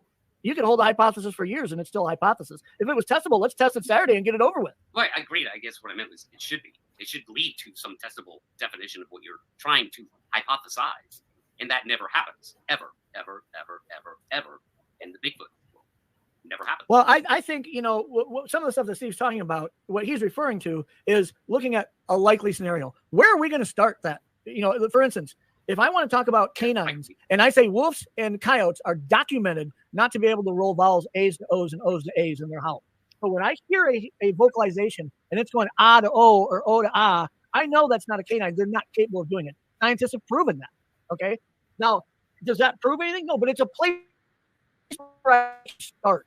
Yes, it's I'm saying point. Canines in general can't do that. Are we talking poodles, chihuahuas, everything, freaking whatever? I'm saying this is science says canines can't do it. I'm using that as a rough draft. When Steve's referring to something that primates can do, or let's say you had asked a question the other night, I can't remember if it was Moses or what, something about the brightest eye shine or whatever, and I took the question the wrong way. But I know that most prevalent. Yeah, you're talking about which one's most often you would see. I thought you meant which was the brightest. The brightest eye shine you will ever see anywhere is from a bobcat or a mountain lion, and there's a reason for it. The amount of rods which disseminate light, white light, are higher than any other animal, and the amount of cones in which disseminate color are lower than any other animal. So the reflection of those eyes are so super bright, you can see that, and that's prevalent in felines. So if we were going to talk about civet cats or whatever and say, do you think you can see their eyes easily? I would make the statement that most felines, because of the rods and cones, are brighter than any other animal. Now, is that a fact? I can't prove that's a fact, but it is a reasonable place to start. And I think that's what Steve was doing there. But I mean, trying to find where do you start? Yeah, I agree. I mean, he is going the place to start, which is where I'm at too. So I mean, on that we agree. But yeah, the most prevalent eye shine you'll see in the woods is spiders. Yes, 100%. Unless you're on the bayou, then it's alligators. yeah. Yeah, if you're like out in or snakes, I suppose. I've been there. I don't know. You're out there shining lights and you see these little beady eyes, but looking at you. Yeah, I think you can be out in the middle of the swamp and still most prevalent. Still that's what I like about my part of the country. In northern Minnesota, if I'm out in the woods at night and I'm going to die from an animal, I know it's there. I hear the pack of wolves chasing me. I can hear the mountain lion growling. Okay, I can hear the bear freaking out and charging through the woods. This whole walking along in a swamp and there's an alligator and boom, your leg's gone. I don't like that. There's too much element of surprise that exists in the. Pat did say something very correct that I have demonstrated in some of my videos at night, where there's the floor of the woods is sparkling with the eye shine of thousands and thousands of spiders, and all looking at me. You know, there goes Gary with his "they are the fallen" thing. I don't know about that, Gary. I don't know. These Florida swamps in my mind. Jay, what do you think? Anything we're missing here? I've just been listening. Some of this stuff is way above my pay grade. You know, that is, and it's another thing that kind of leads me to mine and Steve's conversation earlier today. We talked at length, and Steve said, you know, I want to put something in the right frame of mind for you. And he said, if I go out and do all this stuff, do you think I'm an expert Bigfooter?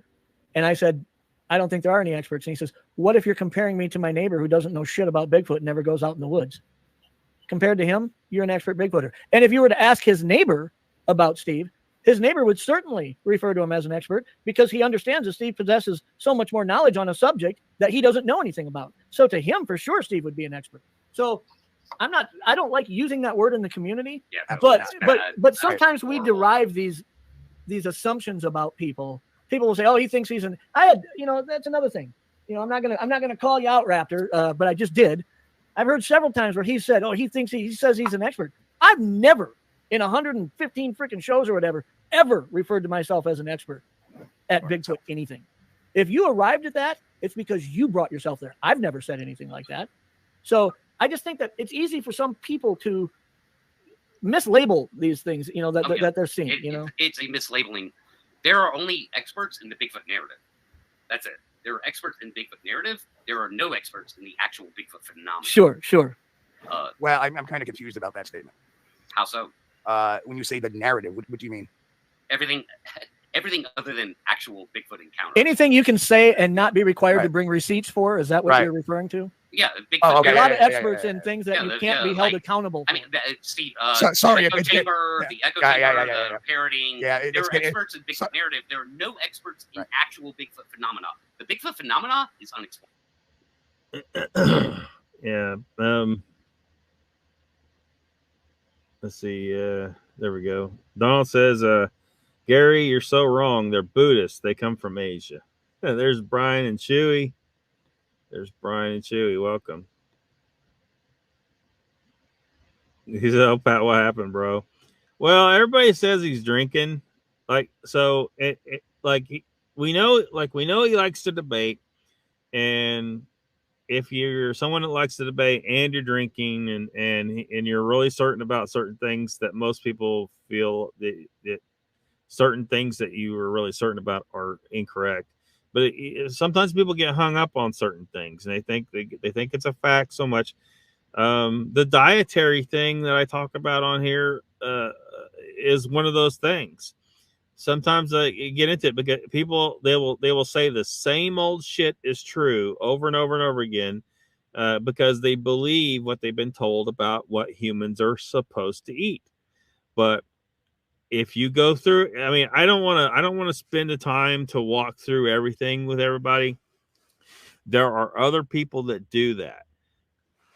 And I try to send people over there, but they won't go. They want to argue with me and make me try to teach them. I don't want to teach them everything about it. I'll tell you the fact. The fact is that humans are specifically designed to eat exclusively fatty meat. Okay. Mastodons, mammoths, giant ground sloths, 100 different species of megafauna. That's what we're designed to eat. And then those same people say, no, we're supposed to be omnivores. We got canines for the meat. Okay, see these canines? They're not big enough to do shit, okay?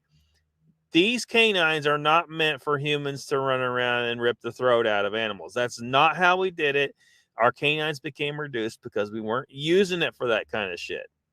We were using tools and we were using our minds. We were making cordage, rope, nets. We were making spears. We were taking down mastodons, smaller animals. We were spearing fish. We were making all kinds of different types of traps and nets. We used our mind to get all this meat. And sometimes we would scavenge. Sometimes we would steal a kill that lions had killed. We'd come up with a group of us with spears and later with fire and steal the goddamn food. Steal the goddamn meat. We got really good at getting a lot of meat. I mean, a freaking mastodon, 13,000 pounds of meat. That we got smart enough to do all that, and that's how we became an exclusive meat-eating animal. And it cures. Well, I gotta be careful what I say, right? Because YouTube might say, "Oh, medical," but I mean, I tell you what, it made my low blood sugar go away, made my autoimmune symptoms go away, made my debilitating gut issues. I don't even want say too much about that, but life was hell from some of that shit, and it made that go away. Zero fiber is the way to be. Everyone's stuck on it. Oh, fiber, we need fiber. No, you don't need fiber. That's a goddamn lie. And I'm living proof of it. And thousands of other people that went 100% carnivore are living proof of it. Look at Jordan Peterson. He did it. He had to because he was so sick. And when he went to 100% carnivore, he got better. He lost all his excess weight effortlessly. When I started trimming down when I went fully carnivore, and I stopped doing cardio at the gym because I hate doing cardio. And I just stopped because why? You don't need to do cardio to lose weight if you're eating 100% fatty meat. You can eat all the meat you want, all the fat you want, and you will lose weight until your body gets to what its natural condition is. Why is it going to its natural condition? Because you're eating the food that you're supposed to eat in nature. Fatty meat, not plants. And you're losing all the inflammation that you got from all your tissues are inflamed because you're eating plants that are low toxins. If you don't believe me, look up like broccoli. They've identified over 100 different carcinogens in broccoli. Look up oxalates, high oxalates in spinach, particularly. Eat that. And if you ever pissed a stone, well, you don't want to eat oxalates, so you might want to think about that. This is all true. But people are so hung up on what, because they heard this thing or they learned that thing, they get hung up on it and they will not listen. Even I tell them, I say, look, you want to learn more and you want to look, take it one fact at a time until you figure out that what I'm telling you is a fact. It is true. I cured getting sunburned, for fuck's sake. I thought that was just, I didn't know that was something to be cured. You know, went my whole life, you know, early in the summer, get out there in the sun and get a bad blistering sunburn every goddamn year, you know, because I have to be out in the sun for some reason. And, you know, at the end of the winter and didn't have a tan. Doesn't fucking happen anymore. And so what it appears is going on with that is that humans, because of the toxins in the plants, humans have a sensitivity to sunlight. The most natural thing in the world that we ran around butt-ass naked under the sun for millions of years, and somehow these people, you know, believe that they need sunscreen and they need to hide from the sun. No, you don't need to hide from the sun. Your ass ran around butt-ass naked in front of it until someone invented clothes, and they probably only invented clothes, really, and started using them a lot after the invention of agriculture, where you're eating a bunch of plants and now you're poisoning your body, and your body develops a sensitivity to natural sunlight. Here's your sign. But I didn't know this. I wasn't thinking along these lines. I didn't think this was something that needed to be cured. It cured the fuck out of it. And there's thousands and thousands of other carnivore people who have had the same experience. They're like, shit, I can't sunburn anymore. Or it's at least really, really hard. Because why? Your body's supposed to be able to endure sunlight just fine. But you have a sensitivity to sunlight because of the toxins in the plants. And so, you know, when I try to tell people, I don't want to have to say all this stuff, but I end up having to do it because people are hung up on what they think they know. And a lot of them are perfectly intelligent people otherwise, but they think they know something, and they're so convinced that they know this thing that they will not look at the evidence. And I tell them, I said, look, you know, there's these doctors on YouTube. They got channels. They present all the information. You can go vet all this shit. Take it one piece of evidence at a time. Go to Dr. Ken Berry, Dr. Sean Baker, and Dr. Anthony Chafee. And if you want even the more accurate information, go to Professor Bart K. But he's weird, but he got the most accurate information. One of the things that I really like that he tells people is that calories have precisely dick to do with human physiology. Has nothing to do with human physiology. It's abysmally stupid to put calories on labels. It's absolutely fucking stupid to put calories on labels. I can't stress that enough. I thought the same as everybody else. These guys must know what they're doing. They put this on the label. The fact is that calories is a measurement of heat. You only get that heat if you burn the substance, whether it's a sprig of broccoli or a steak or a piece of firewood. You got to combust it to get to those calories that are on that label for that food. And humans don't combust things in their gut. Okay, there's not a fire in there. You don't have an incinerator in there. You will never, those calories on the label, your body will never see. Your body will never see it because there's no combustion going on in your fucking stomach.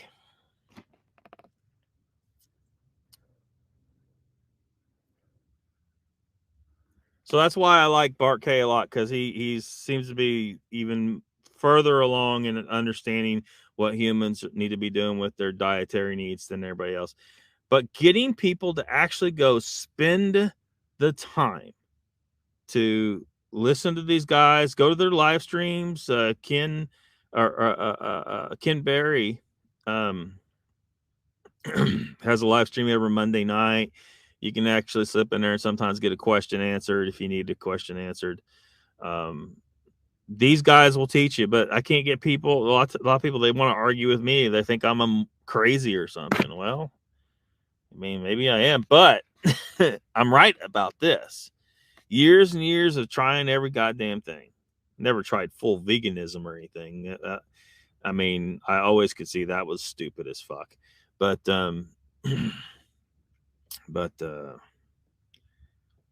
yeah, eventually, trying to hack the system and figure out what's going on, anyway, but anyway, the point is people are hung up on that dietary stuff because they think they know shit that they don't actually know. And it could be otherwise intelligent people, but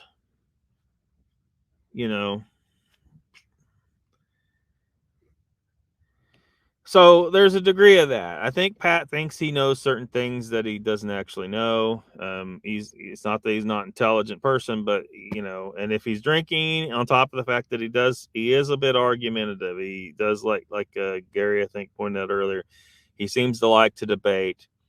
He's one of those people where it's hard to have a conversation with him without it being finagled into debate. And he may not be doing it. He may not be doing it on purpose, or he may not be thinking, I'm going to turn this into debate. It just some people have that personality where if you get in a conversation with them, somehow they just naturally contradict shit and turn it into a debate when it really doesn't need to be a debate. And a lot of what's going on here is that. And I think he wants to be perceived as a heavy hitter as far as the intellectual pursuit of Bigfoot, and so he tries pretty hard. Sometimes I think that might be sometimes sometimes you can try too hard. Coles is very assured of himself, and he's got a lot of alpha going on down here. So the combination of these two guys is going to lead to a little bit of a combative conversation. And it doesn't need to be that, but it ends up being that. I mean, the reality is Coles has done a lot of research and figured a lot of shit out, and he's not a scientist really, but he studied a lot of it, it sounds like, and he knows a lot of what he's talking about. So I think people would do well to listen. He's not a biologist, but he knows some stuff. So he listen. Even if you're sure about what you think, you probably want to listen and try not to turn it into a debate. It doesn't need to be a debate, but like y'all said, it seems that Pat likes to debate. And so, yeah.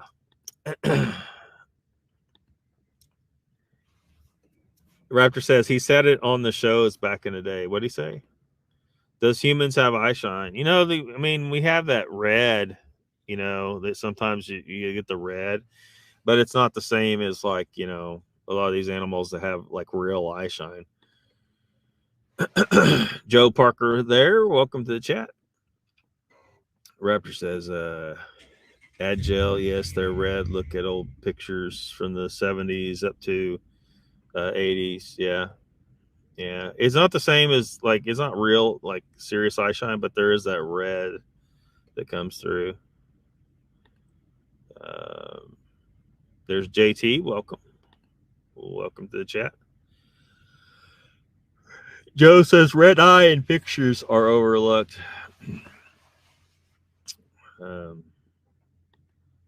Yeah, I think a lot of people might not be thinking about that. Raptor says, hey, Joe, yes, look at old pictures from the 70s and early 80s, red eyes. Donald says, Gary, take it easy on me. Is Gary being hard on you? Is Gary being hard on you? Donald says, I'm fully carnivore and eating cheese. I've lost weight. Yeah. Yeah. Some people like can't handle cheese because, you know, it's a little bit, because I've said many times, because I love cheese. It's still animal fats and proteins, though pre-digested, which is fine because a lot of times humans were eating pre-digested meat anyway. It's been sitting around. It's just aged meat. It sounds disgusting, but it's just aged meat. I mean, we aged beef now. We'll hang it for 2 months, you know, and you get you some aged beef. That meat is partially decomposed. It's not falling apart decomposed, but it's partially decomposed. And basically that's what cheese is. You know, the animal fat and protein in the milk has been pre-digested, partially decomposed to become cheese. So it's still fairly good for people to eat. May not be ideal, but it's not a plant, so it's 1,000 times better than anything from a plant. So it's hard to stay carnivore. Earlier I had, because my options for, again, you know, I'm having charging issues, keeping enough electricity going. Checking my battery now. I'm down to 67% on the backup battery. It's hanging in there.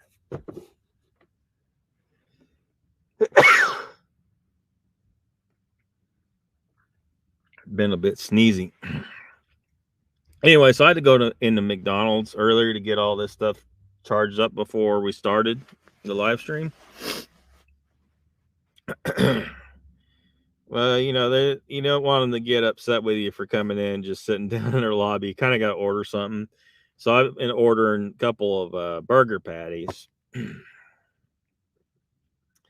And I bring a little cheese in my pocket to put on there because I don't know what that cheese is they're eating. But you can eat carnivore at McDonald's. It's not, you know, they're proud of their burger patties. I can't remember what it costs, but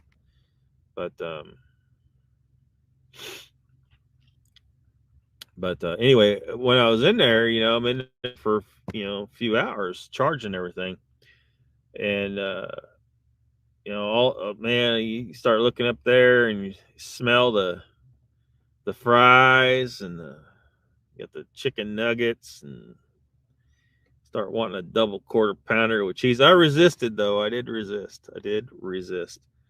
Raptor says, we don't even have proof that Bigfoot eats deer, elk, or any of that. We have no video evidence. The stuff that people said over TV shows over the years. Yeah, we have to trust, you know, the witnesses the best we can if we're going to have any idea for sure about what to eat. You know, like the county I used to live in, you know, there's a story of the guy, he saw the Bigfoot chasing a deer. They went out of sight. He heard a thud, and I think he said he heard the deer scream. And so, I mean, that's pretty good evidence the Bigfoot hunt deer. And Jay here, if you trust Jay's story, you trust him, you think he's a pretty solid witness, you think, you know, this is a guy, he spent a little time in the woods, he kind of knows, you know, what shit looks like. And, you know, if he sees a big oversized hairy dude running through the woods, some pigs, you know, I'd be something to consider as evidence that Bigfoot hunt stuff. Jay says, explain what a day in a carnivore diet is. Well, like when I got like going for a long time, like I would only eat once a day. And so that might be like a big old steak and some cottage cheese or something.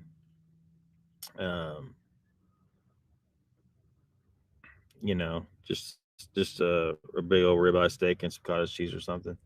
Um, I've gone off and on a little bit of late, so I haven't really gotten back to that where I only need to eat once a day.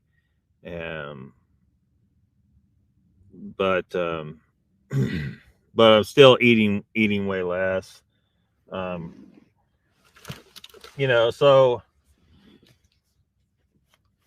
like now I need to figure out a way to make some mayo that isn't like this has got olive oil and it's got some soybean oil in it, but it's mostly, you know, for mayo. Now there's a way to make mayo that's a carnivore because you use instead of avocado oil and or olive oil, there's different options. This is an olive oil one. But there's you can make it with, instead of using those kind of oils, you use butter, or you can use bacon grease. You can make mayo out of that stuff, you know, but you kind of gotta you gotta have a little bit of a kitchen situation. I don't really got a kitchen situation up in here, but canned chicken or canned tuna and mix up a little chicken salad or tuna salad, basically a simple one. You don't put any other things in it, you know, just mayo and the canned meat, because I'm a mobile person. I don't have a fridge, you know, or any of that stuff, so I gotta do it that way. Pre-cooked bacon. What I got over here, got some Swiss cheese, got some cheddar over here somewhere too. What else I got? Yeah, there's a cheddar. It's a little harder to do this, but what you pick. Right now it's winter still. It's still pretty cool. So these things would normally be refrigerated, but they're, you know, since it's cold, I can keep these in here. But something this is pork and venison smoked sausage. I wish they wouldn't put pepper. Like there is a little bit of spice and stuff in this stuff, and it's too strong. I don't like it. Well, I haven't tried this particular one, but other summer sauces, there's too much spice in it. I don't like. I don't know what the fuck those are. I don't like that shit. But what else I got over here? I got some hard salami.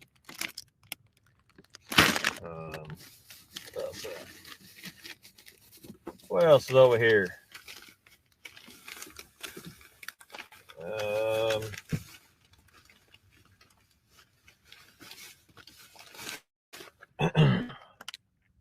What is that? Italian dry salami. I like salami. Salami's pretty good. It's just they spice it too much.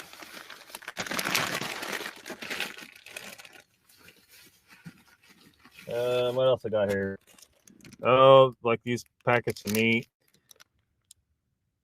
Like it actually turned out to be cheaper to get these smaller ones instead of the bigger one by weight. It was cheaper. But again, stuff like this, I gotta like not buy so much or buy it as I need it from the store and probably get used to going to Walmart like almost daily to do that kind of stuff. But right now it's cold out here, so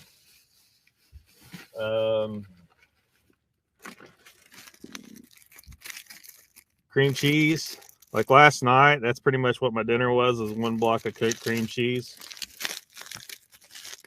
Again, it's a dairy product, so it's still animal fats and protein. Or maybe you could eat that with some of that salami, you know, slice it off and eat it with the salami and stuff.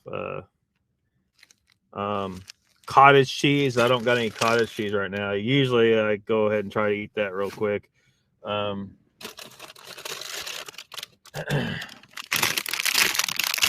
Pork rinds will save you from the potato chips, and I'll often end up dipping those in some sour cream. Like I don't like all those pre-made dips they have. I just like straight sour cream to dip the pork rinds in. That's a pretty good meal. And I love the barbecue makes pork rinds way more tastier. The barbecue, I like the barbecue flavor of those. So that's a lot. That's what I'm doing, kind of living mobile. As soon as I find a place where I can, build a fire and a grill somewhere around here that I can access, campsite or something, then I might go get some burger patties, some hamburger meat, and make cook up all the burger meat, and then put it in some Ziplocs over here, and then I can eat some later cold, or if I can ever afford steaks again, that would be ideal. But man, they want too much damn money for that shit. So I don't know if that gives you an idea. I think that if you want, mushrooms are not plants. Mushrooms are not plants. People need to understand that fungi are way more closely related to animals than plants. So, if you want to have some grilled mushroom, a little bit of grilled mushroom with your steak, I think that's fine. They do still have toxins in them that really aren't good to eat, but I think that from what I've seen, you're way better off having a little bit of grilled mushroom than having a side of steamed broccoli. Way better off. Like, broccoli's poisonous. I know it's the opposite of what they've told you, but Gary says, Donald, I'm flabbergasted that angels were there in my behalf too. Donald says, Jay, I'll eat ground beef, venison, some pork once a day. I mean, pork's really, like, if you got a big crock pot, just throw a big old pork butt in that son bitch. Cook it for 6 hours, and you got a whole pile of meat.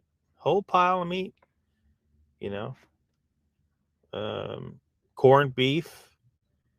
They want a pretty penny for that shit too, but corned beef's good eating. Just cook the corned beef, not the cabbage.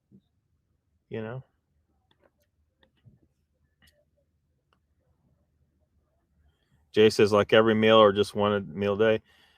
Every meal that you eat, if you're going to try to be carnivore, you want to eat every meal to be just animal products, just meat. But eventually, over time, you will go.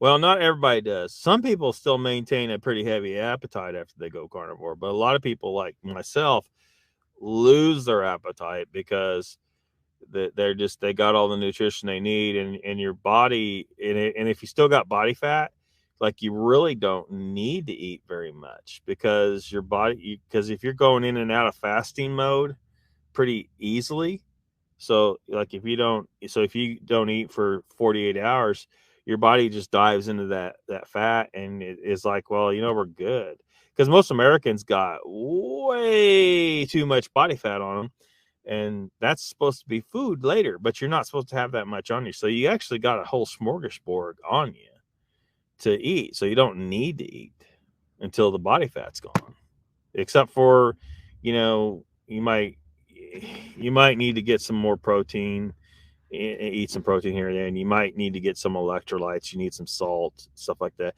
If you get hungry, sometimes if you just take a dash of salt in your mouth and rinse it down, you'll probably be good.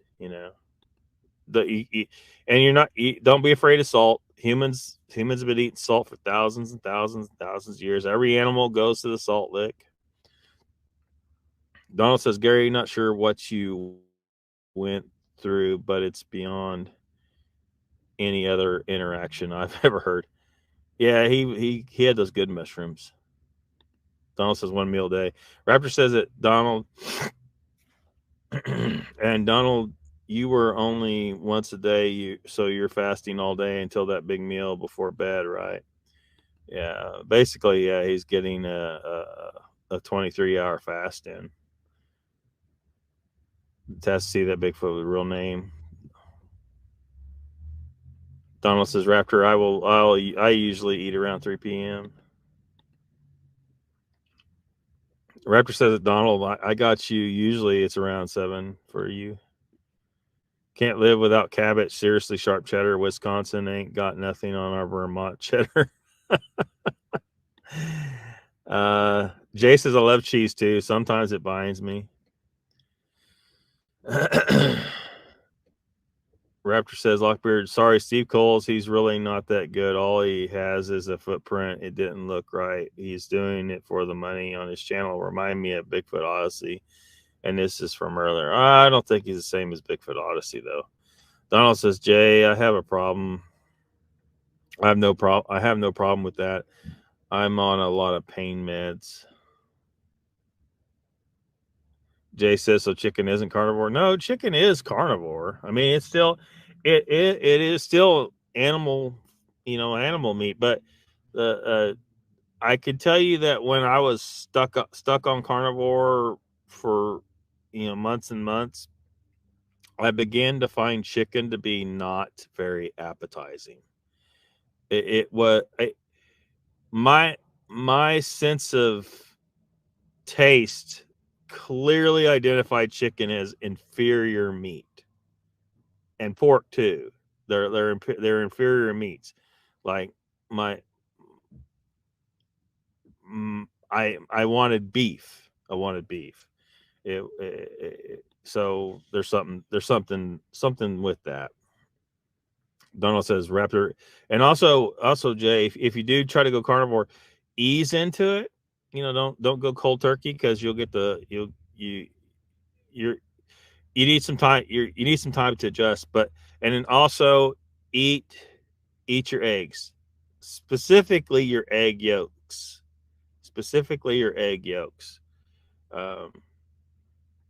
I think ideally people should just eat the yolks, but eat eggs. The yolk is where the real magic is. That's what grows that chicken. The whites is just the other fluid in there. But there's certain things about egg yolks. They replace the brain. Humans are supposed to eat a lot of animal brain. So we're highly adapted to eating animal brain, and that's a whole nother discussion we don't need to get into.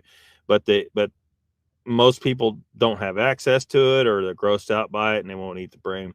So egg yolks have somewhat of a replacement for that nutrition that you get from brain. So it's not perfect, but it's definitely very, very, very good for you.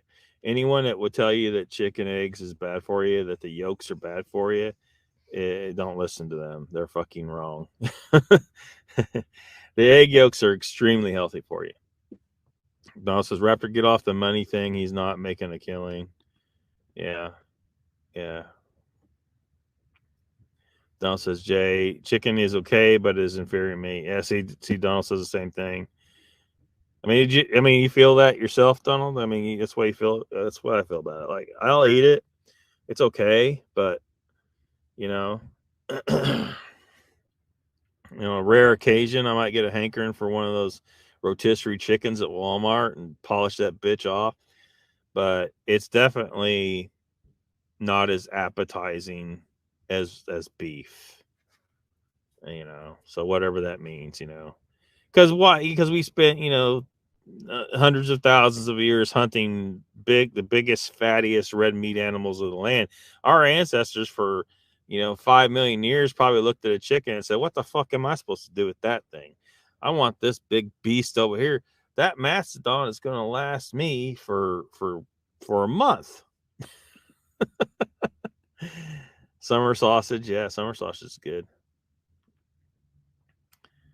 Donald says, damn, you got a month of food there. Well, that ain't no month, but a few days of food, maybe. Brian says, can you use garlic on a carnivore diet on your meat, or is that a stupid because it's grown in the ground? It's not. If garlic helps you do it, use garlic. It's not the most ideal to use garlic, sure, but But garlic is definitely, because there's really, you know, the tiny amount of garlic you're using, you know, to flavor with, it's pretty negligible. It's probably not a problem. I would, you know, I think it's fine, especially if you go learn how to make some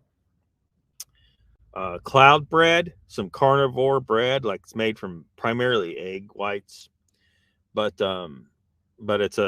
there's people out there with recipes of how to make carnivore bread, and so if you make that bread and get your garlic and your butter going and toast that shit, you might find carnivore a lot easier than you think. So yeah, garlic, clearly not ideal, but if it helps you to, you know, it's such a minute amount. It's not, you're not getting a bunch of carbs out of it. You're not getting a ton of like fiber. You don't want any of that stuff. I know they told you that fiber's good. Fiber's not good. Fiber's bad for humans. But yeah, spices. A lot of people on carnivore, they still use some spices. It's such a tiny, negligible amount. You're not really killing anything. Just don't use sugar. You know, don't use sugar. You can use salt as much as you want, though. Donald says, Jay, I will salt for flavor. Never was big on spices. Jay Raptor says, Donald, he's working up some more money. Nothing new, different, no proof at what they're talking about. Jay says, I love eggs. Ate lots of eggs. Yeah. See, and that's the reason why, because humans, you know, people today, they have no problem eating eggs every morning, but they'll gripe if you serve the same thing for dinner 2 nights in a row. The reason is because humans are really craving those eggs. That nutrition in that yolk is what they're craving. Like, we need it. We're supposed to eat animal brain. You know, a lot of times when our ancient human ancestors were scavenging, a lot of times all they would get from the carcass, because the carcass was stripped clean. Well, what was left? The skull and some big bones that the predators couldn't break into. But humans can break into that shit just fine, because we got hands and we can pick up a rock and smash the goddamn bone. So a lot of times when we scavenge the carcass like that, the only thing there was the brain and the marrow. That was it. There wasn't anything else. And so we've become really adapted to that brain, that nutrition in the brain and in the marrow. So that's why egg yolks is so important to our diet now. That's why people are fine with eating eggs every freaking day, because we're craving that nutrition, and the egg yolk is somewhat as a substitute for animal brain, nutritionally speaking. Donald says, Jay, sometimes if I get an early meal, I'll get eggs and sausage from McDonald's. Yeah, chicken gets old quick. Yeah, there's only so much I want. You know, it's fine. You know, but yeah. Brian says, what about liquids? Oh, tea, etc. Yeah. Well, I only drink water. Occasionally, I'll still get one of these stupid things. It's a chemical concoction of evil, and I almost always regret it because it gives me a stomach ache, and I can't drink like this one. I can't drink this. This is like, I can't drink it all in one sitting. It's like 4 or 5, you know, because it's you know, it's just crap. But that's sugar free. It's a sugar free. At least it's sugar free. But yeah, well, it's a low one. But typically, I only drink water, because if you think about it, in nature, humans, that's pretty much all they drink was water. The only thing remotely close to tea they might get is a water puddle with leaves in it, you know. But I don't know. I mean, if you like tea, I never liked tea really, so I never could get that, but a lot of people do. It may not be a total bad thing to have a little tea. A lot of people on carnivore, they still have coffee, but they're just careful not to put sugar in it and stuff like that. You cream it up all you want. You maybe use stevia as a sweetener instead, so you're not getting any real sugar in there. But there's ways to, you know, you got keep the things that help you stay carnivore long enough to start to feel like on carnivore, it gets easier and easier for me not to have caffeine. Normally, if I don't have caffeine, I get a headache. And it really doesn't give me any energy if I drink it. But carnivore helps people put down shit they're addicted to. People that were drinkers stop being drinkers just naturally. They don't have to try. People who were smokers stop smoking.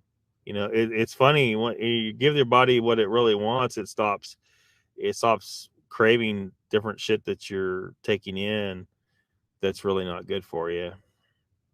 So people who smoke weed, a lot of times they stop smoking weed just naturally because they're medicating. A lot of these people, they're smoking weed to medicate something that's wrong. And a lot of what's wrong is you're eating the wrong shit. You're nutritionally deficient in certain things. You're sick. Your body is full of inflammation. And so apparently, I guess weed is helping people to medicate a lot of these issues. They have mood problems. They're not happy. And a lot of these mood disorders are cured by eating carnivore. You know, a lot of depression goes away. You may not get rid of all of it, but it'll get 10 times better than what it was before. I'm hoping I can get to where I stick to it better again, because man, my anxiety is crippling. I don't think a lot of people quite get it.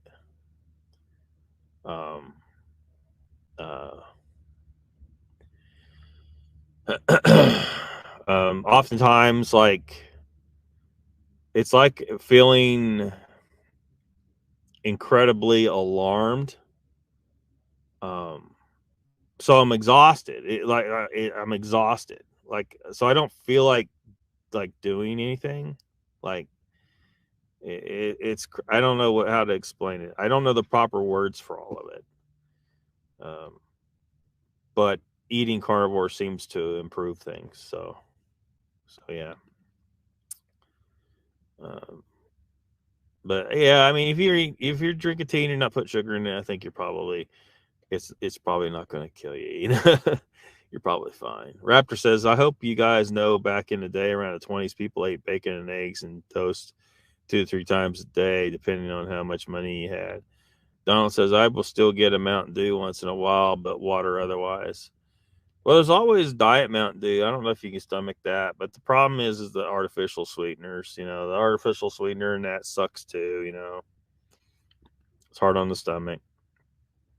Brian says, so milk is okay, and I only use stevia anyway. Have done for years. Milk's okay.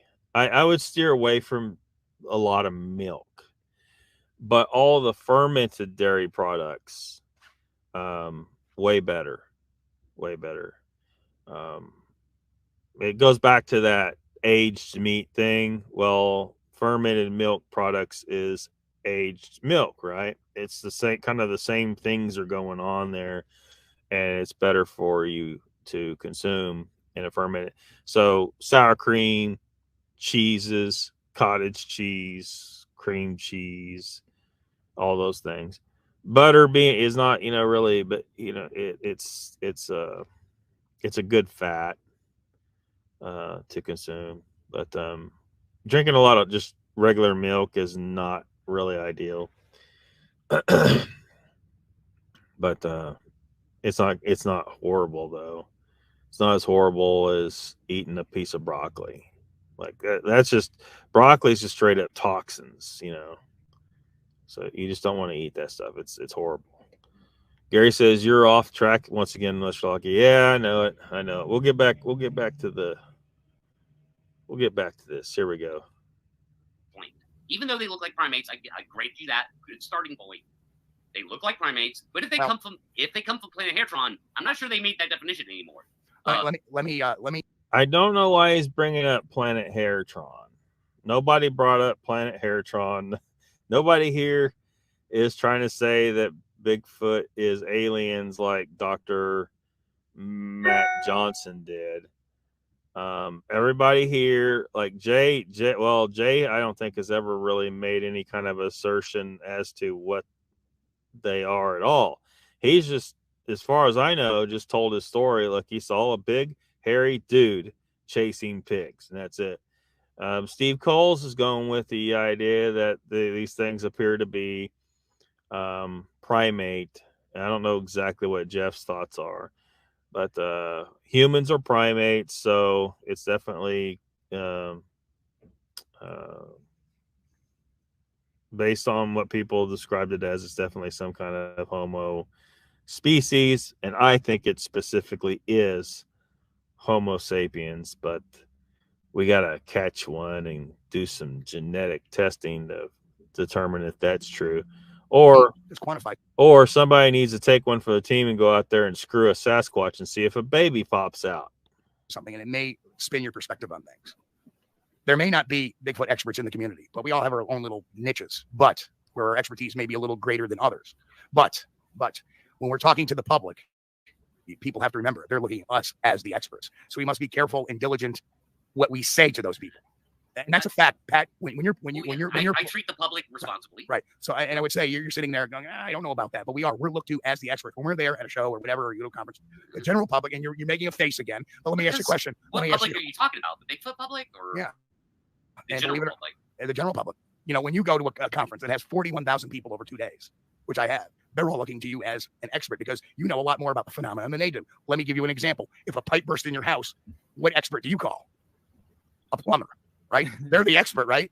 Yeah, yeah. I get that. Right, but when a plumber goes to work, is he an expert amongst his colleagues? No.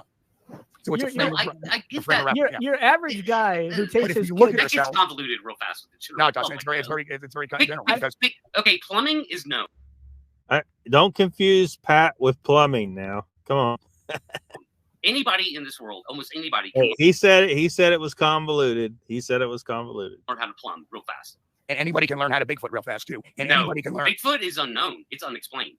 No, anybody can go out. It's not plumbing, dude. It's not mechanical. Hold on a second. No. Anybody can go out and join a research community and go do the work. Just like a plumber can. They can learn about the history of the subject. They can learn about the history of the subject. The history of narrative. Again, narrative. But they can learn about history of narrative. You know what, Pat? You're hung up on a term. Yeah, I think. Let me just say here. I think Pat's trying to define something that doesn't need to be defined here. And let me say what I mean. There are guys who will grab their buddies, fill the cooler full of beer, jump in their car, waste $100 worth of gas to drive to a Bigfoot conference to listen to speakers who they feel know more about the subject than they do. Because they wouldn't do all that to listen to somebody who's stupider than they are. If they thought nobody on that panel knows what I know, I don't have any reason to go. The reason why they go is they feel they're going to be in front of somebody who can teach them something. That's why they do it. And if we keep that mindset that to the general public, we are the experts, to the general public, that is, then perhaps our mouths will be a little smarter when engaging said public instead of making up stories and making up that. And from those, you can tell people like Tom Steenberg, like Jeff, even like yourself, right? When you go out to the general public, you're talking like an expert, believe it or not, because you know a lot more about the topic than they do. And that's all an expert is. Somebody that knows something more than you do. That's it.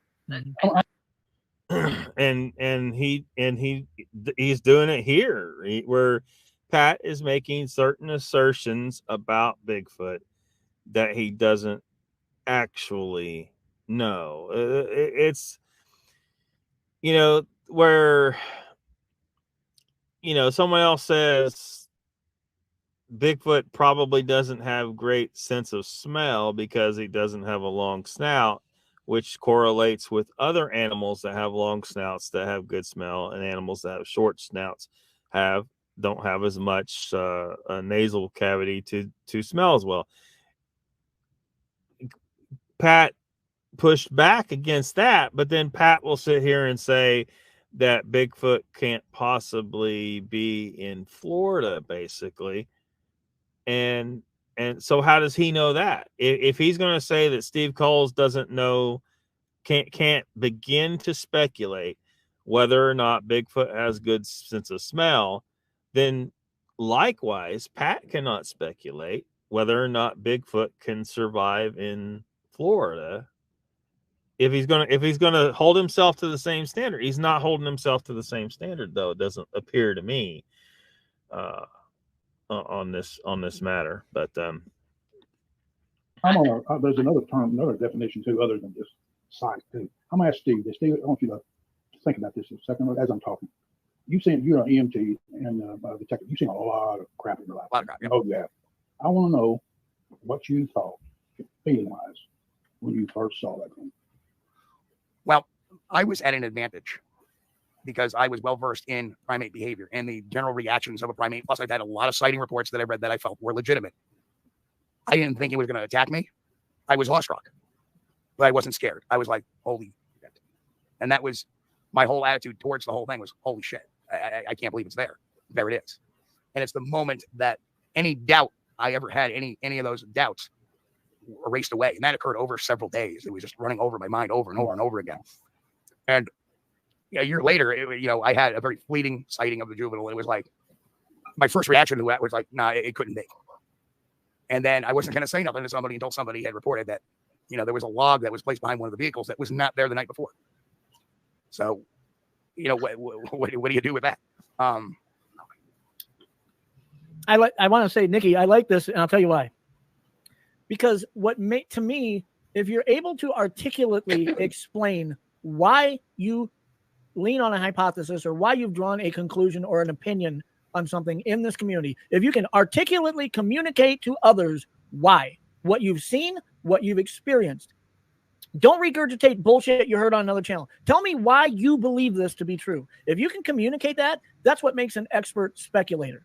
And I had this conversation with Pat the other day. When I watch the channel Modern Day Debate, they have debates over some of the stupidest shit in my mind. Flat Earth versus round Earth. All kinds of stuff, right? And I go into watching one of these and I think, there's definitely a side I exist on. These other people got to be crazy arguing this. And they have a 2 versus 2 format on a debate. And I'm watching it and I become intrigued. You know why? Because the two people arguing the side that I don't believe in, if they're articulate and they're well-spoken and they communicate well, even though I don't agree with what they're saying, I find myself nodding my head, yes, going, God, he's pretty good at explaining why he feels that way. I'm not saying I agree. It's just we get so default used to people saying, because, and they walk away from the conversation. Why do you feel that way? Because. What evidence do you have that would support that theory? I heard it from Gary Arnold one time. That tells me nothing, dude. Nothing. Yeah, but it just goes to show you, dude, and I know this to be true because I've debated flat earthers live on air. They're really good at lowering up on you. They're really good at making a con artist case. Sure. They may not even believe. They may not even believe. They're just doing it to troll or whatever reason. Or they may be delusional and believe it. It just goes to show you that people who are fucking extremely delusional can actually make some kind of case. Some kind of a case. But here's the thing, Pat. For the most absurd bullshit ever to be on the face of the planet, no pun intended, and the Bigfoot world's no different. But so what I would say about any field is no different than that. What I would say, but we're talking Bigfoot related. Yeah, well, what's the difference? Bigfoot, flat Earth, UFOs, ghosts, politics. The point is that somebody can make an articulate, somewhat believable case to some, even to others who don't believe it, but can recognize, oh my God, they're actually doing a good job of making their case. But that's not the benefit here. But that's not the benefit here, Pat. Let me explain what I mean by that. If somebody's articulate expressing a position that I don't agree with, what they're doing, they aren't selling me on it. They aren't impressing me. What they're doing is they're communicating their reasoning for being where they're at in this discussion.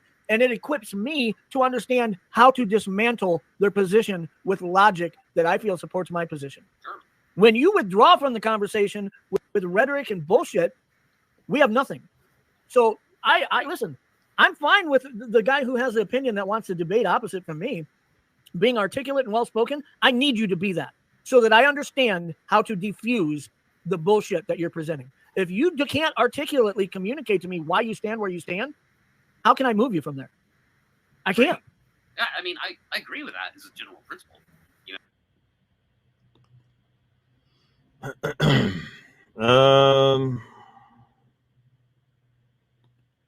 Brian says, last question. I use coconut oil for frying. Have you heard anything about that? It's not horrible, but it's ideal if you go to animal fats, bacon grease, butter, whatever, if you cook hamburgers, grease comes off of that. Use that to cook your eggs next or something.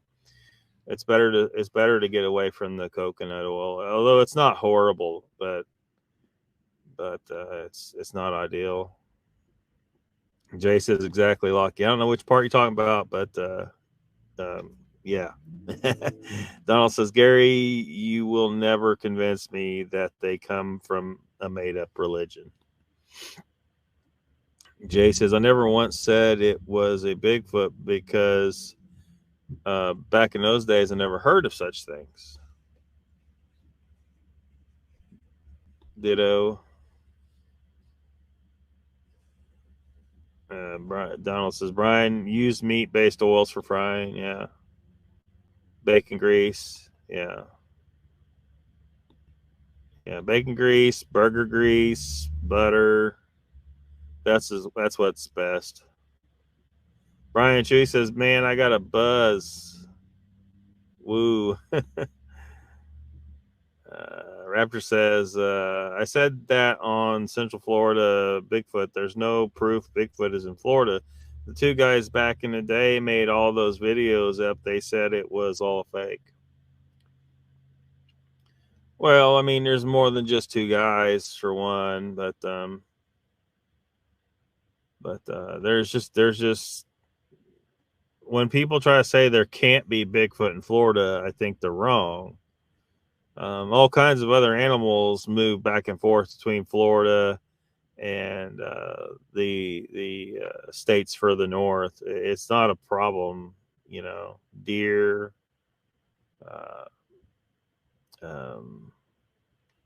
being a big one, but I'm sure you guys got some coyotes over there, panther, mountain lions, all these things.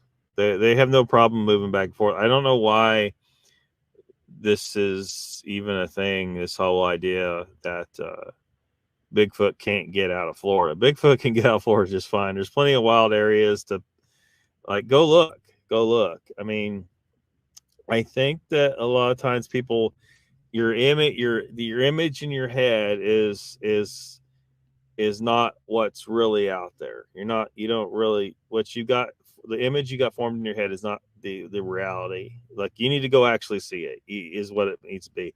Most people, they go out and camp and they don't really venture very far from their campsite. They're not off the beaten path. They don't know what's really out there. They don't know how much vast wilderness there really is. Bigfoot and Moore's here. Welcome.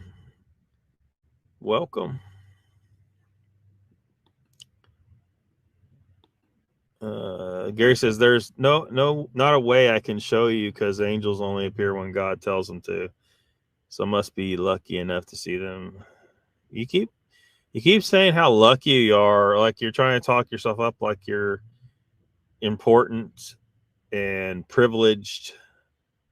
I mean, really, Gary, it sounds like you're being prideful.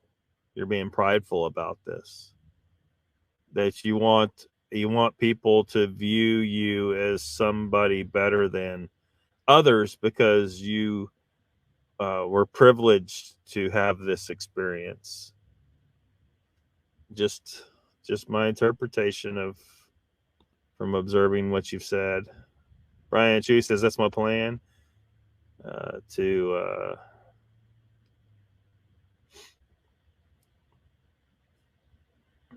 I'm not sure what part you're referring to. Brian Chewy says Sasquatch mating season. Yeah, mating season. Donald says, Gary, I want the environmental test done there. Something is making you trip. Yeah, don't use drugs. Yeah, he's on a psychedelic trip. Bone says, Brian Chewy, ask Patrick Vaughn the best time to see them mating. Yeah. Gary, Donald says, Gary, there's something strange happening. Yeah. We're getting close to where Jay goes off. I can easily articulate why the Earth is not flat.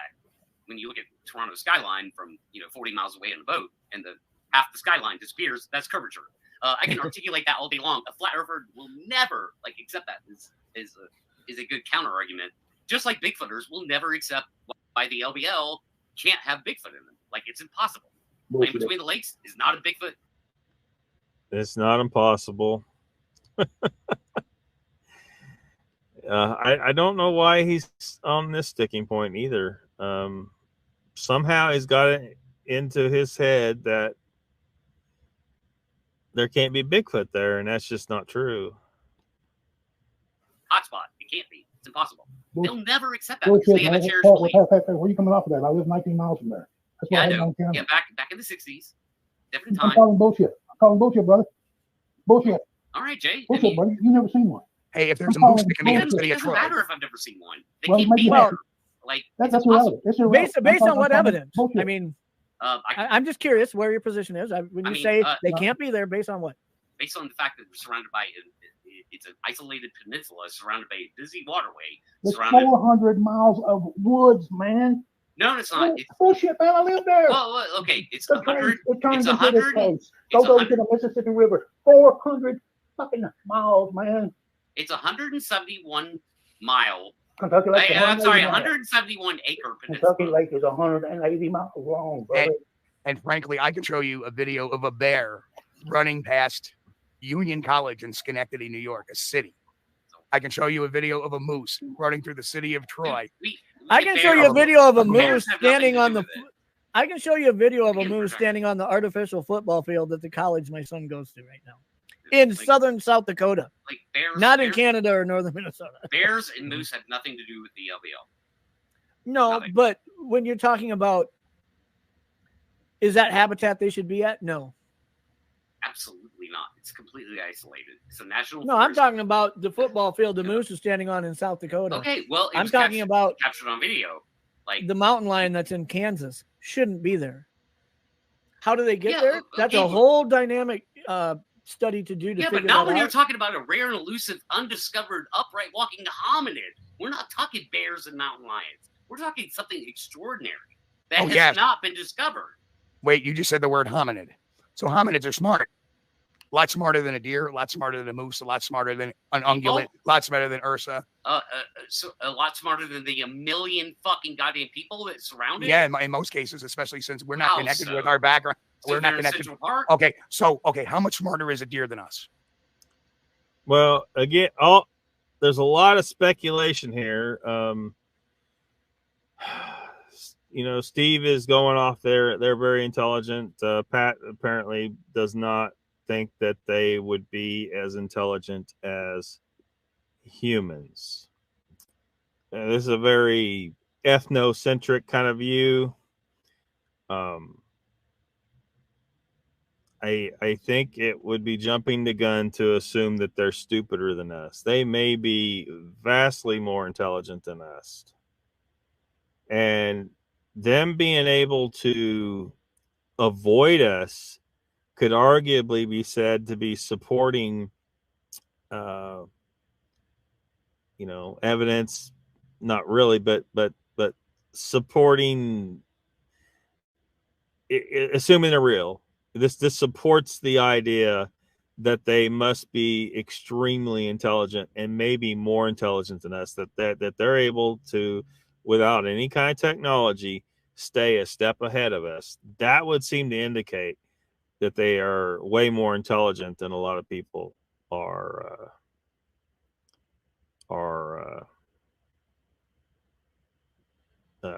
thinking that they are. Jay says, thanks for the info on the diet, guys. Old man bedtime. All right, take it easy, Jay. Gary says, no, I'm telling that God is real also. Good night, Jay. Night, Jay. Brian says, I was rooting for Jay here. LOL, go Jay. Yeah. Well, and Jay was right. The area is bigger than what I think Pat's thinking. Well, Cole showed the math on it, and showed that Pat didn't say the correct number of acres by far. I think he said, what did he say, 191 acres, but it's like more like 191,000 acres. And it doesn't matter how busy the waterway is at night, the way fewer people are boating and stuff like that. And they're not going to see a Bigfoot swimming across the lake, assuming that they would. There's no reason why they couldn't, it's just I don't understand how a lake is a barrier to a Bigfoot. That argument doesn't hold any water. So yeah.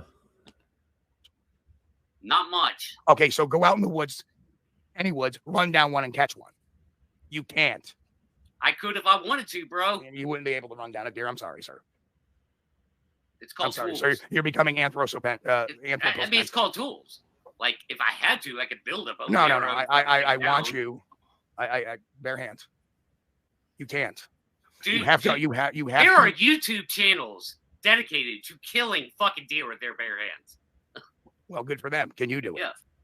All right. All I'm saying is that's a thing. What I'm saying It's is not that a thing. It's a real thing. Is that people kill deer with their bare hands? Not easy. Yeah, but it happens. Not often. It's How about a an bear? extreme anomaly. How about a bear? I will say that. How about a wolf? How about can they do that with their So bear? what? I mean, what does that have to do with Bigfoot? Wait, so I you're don't equating. understand. You're equating. Equating what? So you're saying that a moose or a bear can be elusive, but a Bigfoot cannot. When a Bigfoot has a larger brain. That's not what I'm saying at all. Okay. The Bigfoot law, it's not even a narrative. Bigfoot law is that they're elusive and rare. I mean, if you want to disagree with that, that's fine. We can have that discussion. They would have to be elusive and rare. And so they're not showing up in an isolated peninsula on the LBL, which 171,000 acres, surrounded by water, busy waterways, and, Okay, he said the right number of acres there. 1 million people. Like, that's not a thing. They can't be there. How do they get in and out? Where do they go? Where do they Who get says in they and have out? to go? Who says they have to go anywhere? Okay, so they just exist on the peninsula where 1.5 million visitors a year go to 171,000 acres, which is 9 people per acre. Saturation. And again, the Steve Cole showed the math on this. Those people are there for a day or two. They're not there full time. So, and then Steve showed how, entire states have less saturation per an acre on average.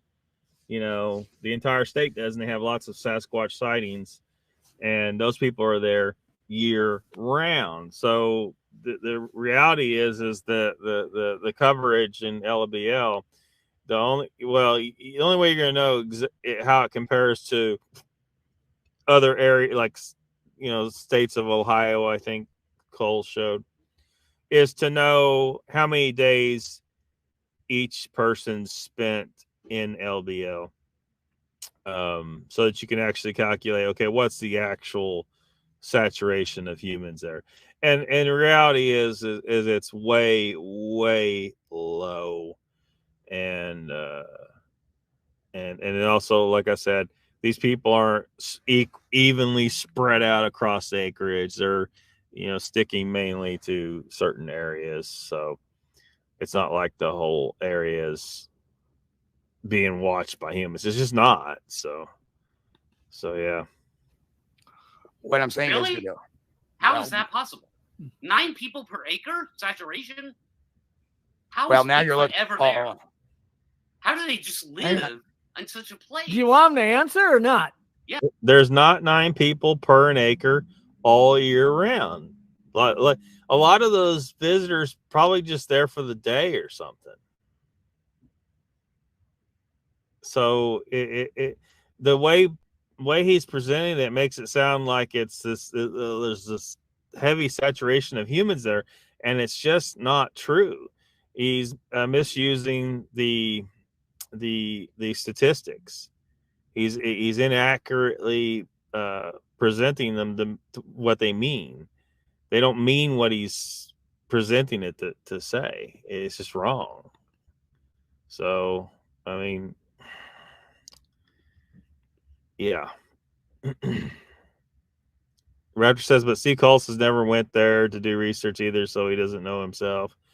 Jay knows, he's been there. I haven't been there, but you can easily look at these numbers and see that the fact is there's actually very low coverage of humans there. And there's no reason to assume that Sasquatch can't swim across the damn lakes. So the whole idea that they can't get out, I'm not buying that either. So Donald says, I haven't seen these channels where humans are killing deer with their hands. I don't doubt for a second that a human being can't, pull that off if they're, trained themselves really well to do it. I don't really know why that's a huge argument, but it would be exceedingly difficult. It would be exceedingly difficult. You'd be better off just using tools. Use a spear, something. Raptor says it, Lock, you were on Pat's channel for a while now. You're busting on Pat on what he said. Come on, dude. On his channel for a while. I was watching his channel. I mean, I like a lot of what he has to say, but there is some problems here with what he's saying. It's inaccurate. So, and I don't know if everybody's right. Like everybody's saying he's drinking, so it could be, could be that he's just getting drunk and it's making him more argumentative. Like he's definitely being argumentative. Anybody can see that. He's being pretty argumentative. The whole conversation could take place a little more diplomatically, but it's not. It's not. And I'm hesitating to speculate exactly why, but Gary says, sees y'all an old man. Also, good night. Gary says he's an old man. He's leaving. See you later, Gary. Donald says, Raptor, Pat's pushing false narrative.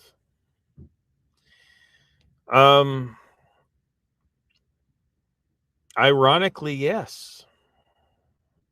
Ironically, yes. Here, he may not. I mean, hopefully he's gone back and watched it and sees what happened. I mean, if he is drinking during live streams like this and it's making him, make mistakes, then he might want to think about not drinking on live streams. I don't know. That's what everyone's saying. I don't know if that's the case, but that's what everybody's saying. He's definitely wrong about the way he's using these statistics, though. Those visitors aren't there year round. And when Steve Coles showed on his show how that compares to like entire states where, Bigfoot sightings occur, and you're talking about full-time people that are full-time residents there. They're not just visiting for a day or two, like in LBL. All those visitors. So the way Pat's presenting the numbers here is inaccurately portraying what's actually the situation in LBL. Like big time, like seriously big time. Anyone that knows statistics, is going to be able to tell you that if you don't already see it. It's really not that hard to see. A million people there for one day, each is not the same as a million people there for 365 days a year. It's not the same. And it's acres and acres and acres. I mean, 171,000 acres. It's a lot of space. It's a lot of space. Donald says, Raptor, Steve Coles has been there. Good night to Gary Johnson from Uncle Bo's. Raptor says, I've not seen a video of Steve Coles going to land between the lakes to do research. If he has one, please send it to me. Donald says, Raptor, it was recent. He talked about it.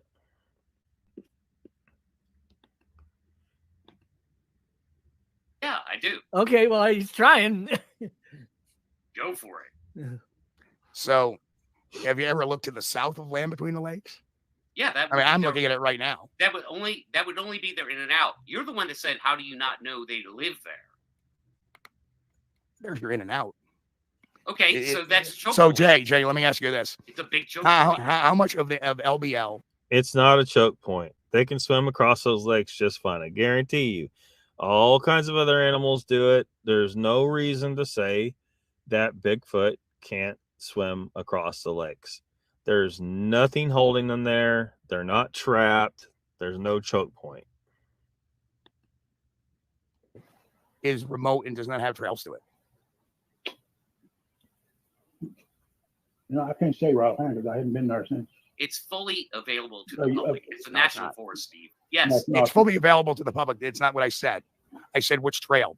Because the Adirondack Park is 6 million acres and not... Forget Adirondack.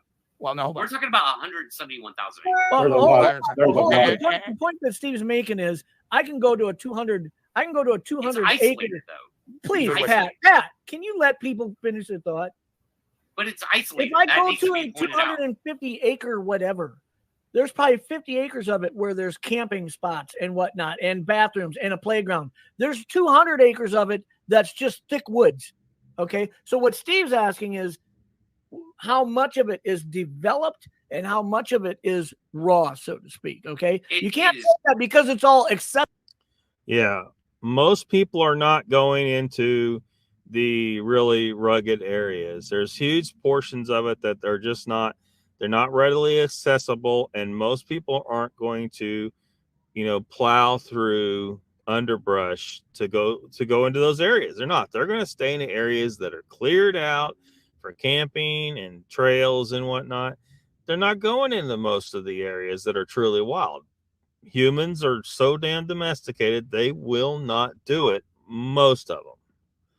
So a lot of it's probably never, hardly ever had anyone take a step on it. Accessible that it's all the same. Guess what? Where I hunt, where there's 150,000 acres, that's all accessible too. There's no freaking humans there. The LBL is a giant playground, isolated peninsula for humans. Have you been there? No, I can look at. Have you been there? Have you been there? It doesn't matter that I've been there. No, okay. You're talking out. You're talking out. No, I'm not talking out my ass. Jay has been. You don't know what you're talking about. Dude, I'm not talking on my ass. You are. I understand you haven't been there. area. You have not been there. End of story. You can access every square inch of the LBL. You can't. No, you can't. Okay, sir. what's off limits? What's off limits to humans? Nothing is off limits. It's what's passable. You can access every square inch of the LBL. Okay, guys, we're not going there anymore. Yeah, he's just not going to listen. I don't know why. Like Steve Coles just said, a lot of it's not readily passable. He just said passable, but readily passable. You can still pass it, and you're still free to go to that area. But people just aren't going to go to a lot of those areas because it's the underbrush is too thick. They don't want to get dirty. They don't want to, tear up their clothes in the thorns, or they're just not accessing all of it. Just because it's open for you to go there doesn't mean anybody's going in there. They're just not. They're going to the areas that are cleared out, nice little paths, nice little camping sites. So, yeah. Anymore. Well, I mean, you can't articulate. Obviously, he doesn't understand the concept that just because you can visit a thing, doesn't mean you can visit a thing. 1.5 million people go into the LBL every year. And probably stay in about 50 acres. Where do they go, Pat?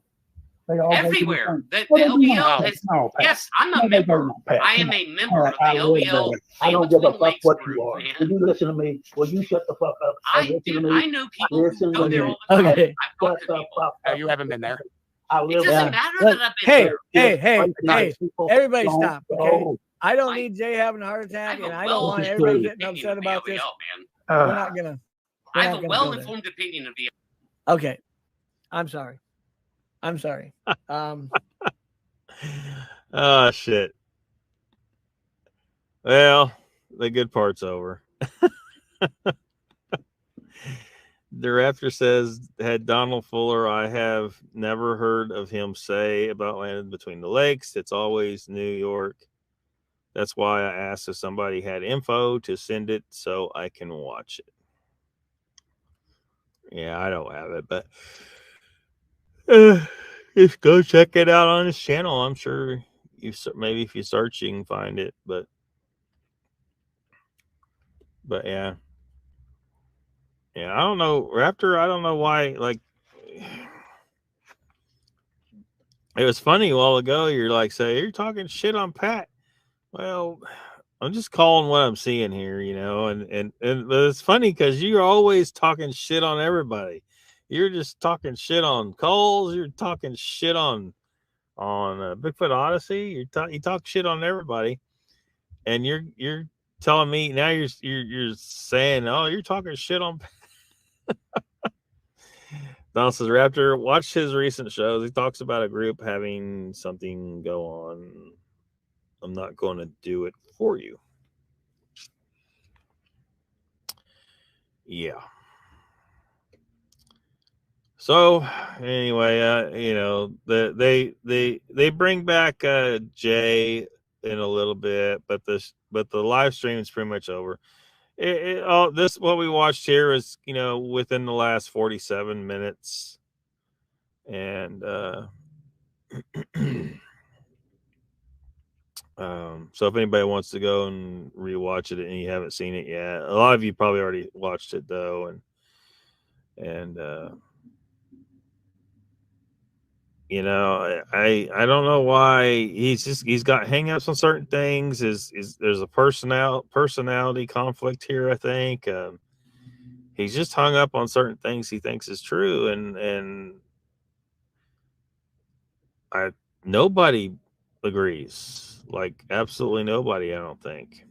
So I haven't been to the LBL myself, but if it's anything like any other area such as that, I know what it's like. Your average person does not go outside the well-trimmed, easily passable trails and campsites. They'll go out and they're too concerned with their little human activities to really pay attention to what's going on out in the woods anyway. They haven't gone out and plowed through areas that I plowed through some thick underbrush and got scratched up all to hell, and they just don't go. It's too hard to pass, so they don't. They just won't do it. And that million, what does he say? 1.5 million? I don't remember the exact numbers, but if 1.5 million people come to the LBL a year, and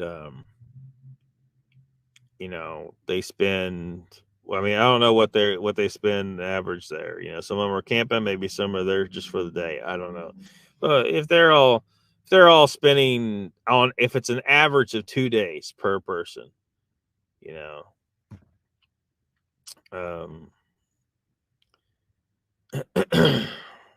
well, I mean, we have to do some math, but that 1.5 million quickly dwindles down when you space it out to, what does that equate to?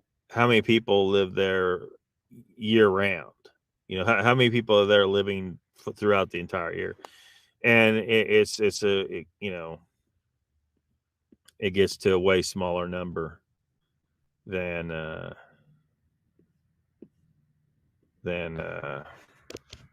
what he's presenting it to mean. It doesn't really mean what he thinks it means, I guess.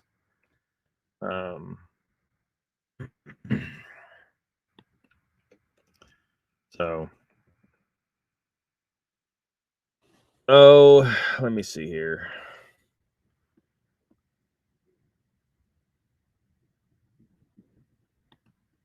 $1.5 million. Let's say they all spent one day there.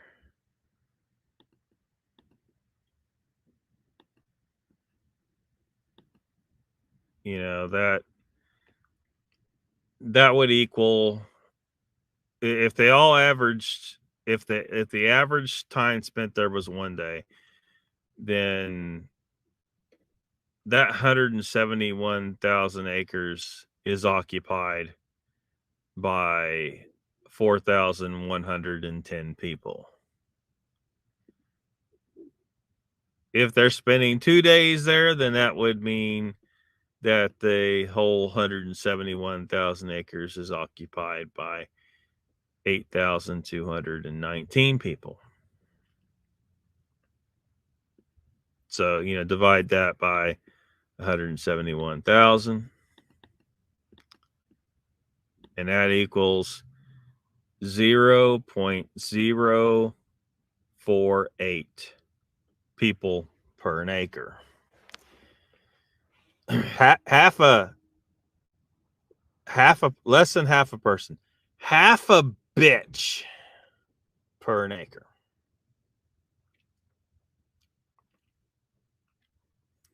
That's a little bit low. And they're not going on all that territory. Most of them are staying in the well trimmed areas. So anyway, it doesn't add up. Doesn't add up. So Uncle Bone says Pat just being an ass. Yeah, I think so. Donald says I'm going to rewatch it for my chat with Dogman UK. Yeah, what happened to him? Did we run him off? Raptor says, add Donald Fuller. Thank you. I will look at it, but if it's a group, it wasn't him. So, greeting. Danny's here at the last minute. Greetings from South Carolina. Donald says, Raptor, he was in the group. For fuck's sake, man, I'm going to have a stroke. Yeah, you missed everything. I don't know where Mr. Lee's at. He missed everything too. Danny says, I was on with Tex tonight. What are you doing with Tex? He's over there spinning yarns. Raptor says that, all right, Donald, I don't want you to drop dead on live feed. Hello, have a good week, you old goat. Danny says, hey, I like Pat. Yeah, but yeah, he's hung up on certain things that he believes in, and nobody, like absolutely nobody agrees with him. I just don't see. It just doesn't. LBL could be occupied by a whole population of Sasquatch people there, and they're not trapped by the lakes. They could swim across the damn lake at night or whenever they need to slip across. There is land exits as well, but they don't even need it. They could swim across the lake. And the whole idea that Florida can't support Bigfoot, and that Bigfoot couldn't move in and out of Florida, those kind of ideas, those are incorrect too. All kinds of animals move in and out of Florida, and they're nowhere near as intelligent as Sasquatch, and they do it without getting seen most of the time. So,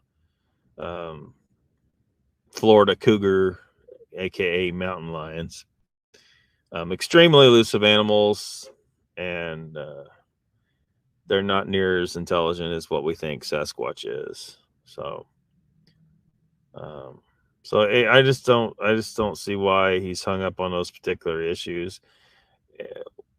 Making these assertions about Bigfoot while also criticizing others for making assertions about Bigfoot. And both sides don't really know, but yeah. Donald says, Raptor, you're a good man. Danny says, Pat's one entertaining motherfucker, especially when he's drunk. Raptor says, this mostly seems like Jeff sided with Steve because Jeff and Steve both don't know anything, in my opinion, about the subject. There's no proof about all these channels. Well, we are painfully low on evidence. Donald says, Raptor, at this point, it's all speculation. Maybe we are all tripping. Yep. Maybe we're all tripping. And of course, you know, if you watch that, anyone that hasn't watched that yet, watch it. And then this is over on Cole's channel. He breaks down some of the math and why what Pat was presenting there was inaccurate. So I'm not going to play this, but as you can see, it's about halfway through his video, his live stream from last night.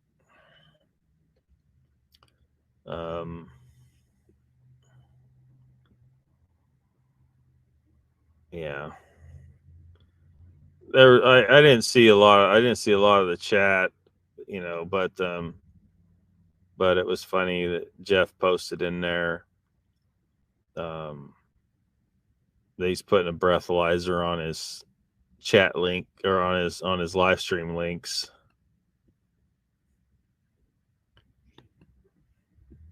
And back over here, we had exposing the YouTube communities, misspelling, exposing, and misspelling communities. Who is Dogman UK, obviously.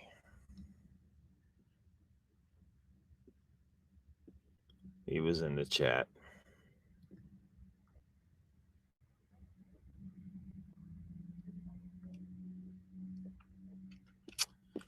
All right. Well, we've been going for 3 hours. That's entirely too long. So not entirely sure what my schedule looks like going forward. I may or may not be able to live stream at 6 p.m. on Saturdays all the time. So keep an eye on the time. It may change days and times going forward is all. And because I have a job that I don't know what the schedule is going to be for sure week to week. So it's gonna probably interfere at some point. So Danny says I'll watch the replay later. Cool. Thanks, Danny. Thanks for coming. Donald says thank you, Lockbeard. Thank you, Donald. Raptor says that Donald, yeah, isn't that the truth? No proof of what they're talking about. It's all stories. Be safe. Have a good one. You too, Raptor. Retail. We'll see. We'll say retail. I don't want to say exactly where and stuff because we got these people out here. These people out here that looking for trouble. If they find out where I'm at and where I'm worked, they're gonna try and cause me shit. So, yeah. Danny says I'll be on here tomorrow at 2:30 Eastern talking comic book. So there's a link from Danny there. If anybody else got links you want to post them. But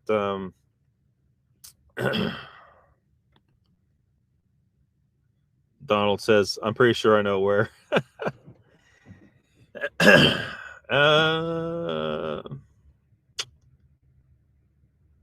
I'll bet you'll guess wrong. It's not where I'm at right now. Although I did apply with them, but because at this point, I need anything I can get. I got applications all the way from here to freaking Florida, though. The people in Florida, like, you know, I communicated with this one place, and I don't really want to say that openly either, because if I do end up there, like, there's there is some aspect to that place that's paranormal in nature, like it's a tour kind of thing. And anyway, again, it sucks to have to worry about the wackos in the community coming out and trying to start shit with you and cause problems for you in some way at your job. But I gotta be careful about that, because we got some complete crazy nut job punk ass bitches out there, and so I gotta keep shit secret. Secret from the public anyway. Danny saying congrats on hitting 1,000. Yep, hit 1,000. Thank you, Danny. I'm gonna keep trying to get it up there. Now I need to get the views up. So everybody on your computer, find one of my 5-hour live stream replays and start it playing before you go to bed. Like, you don't have to watch it, just let your computer play it. Help me get them watch hours up. If you don't mind. I'm going to keep making the shorts. The shorts aren't really paranormal oriented, but people like the South Park clips and Family Guy clips. And I never watched an episode of Rick and Morty, but the clips are pretty funny, so I got those as well.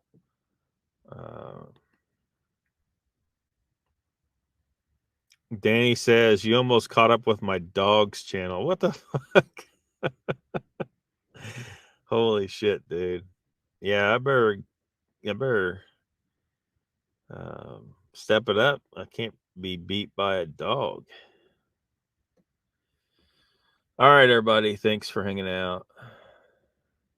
And I will hopefully see you next Saturday at the regular time. If not, just look for what time it says it, and what day. It might be a different day and time. I don't know, but hopefully we can keep mostly on track.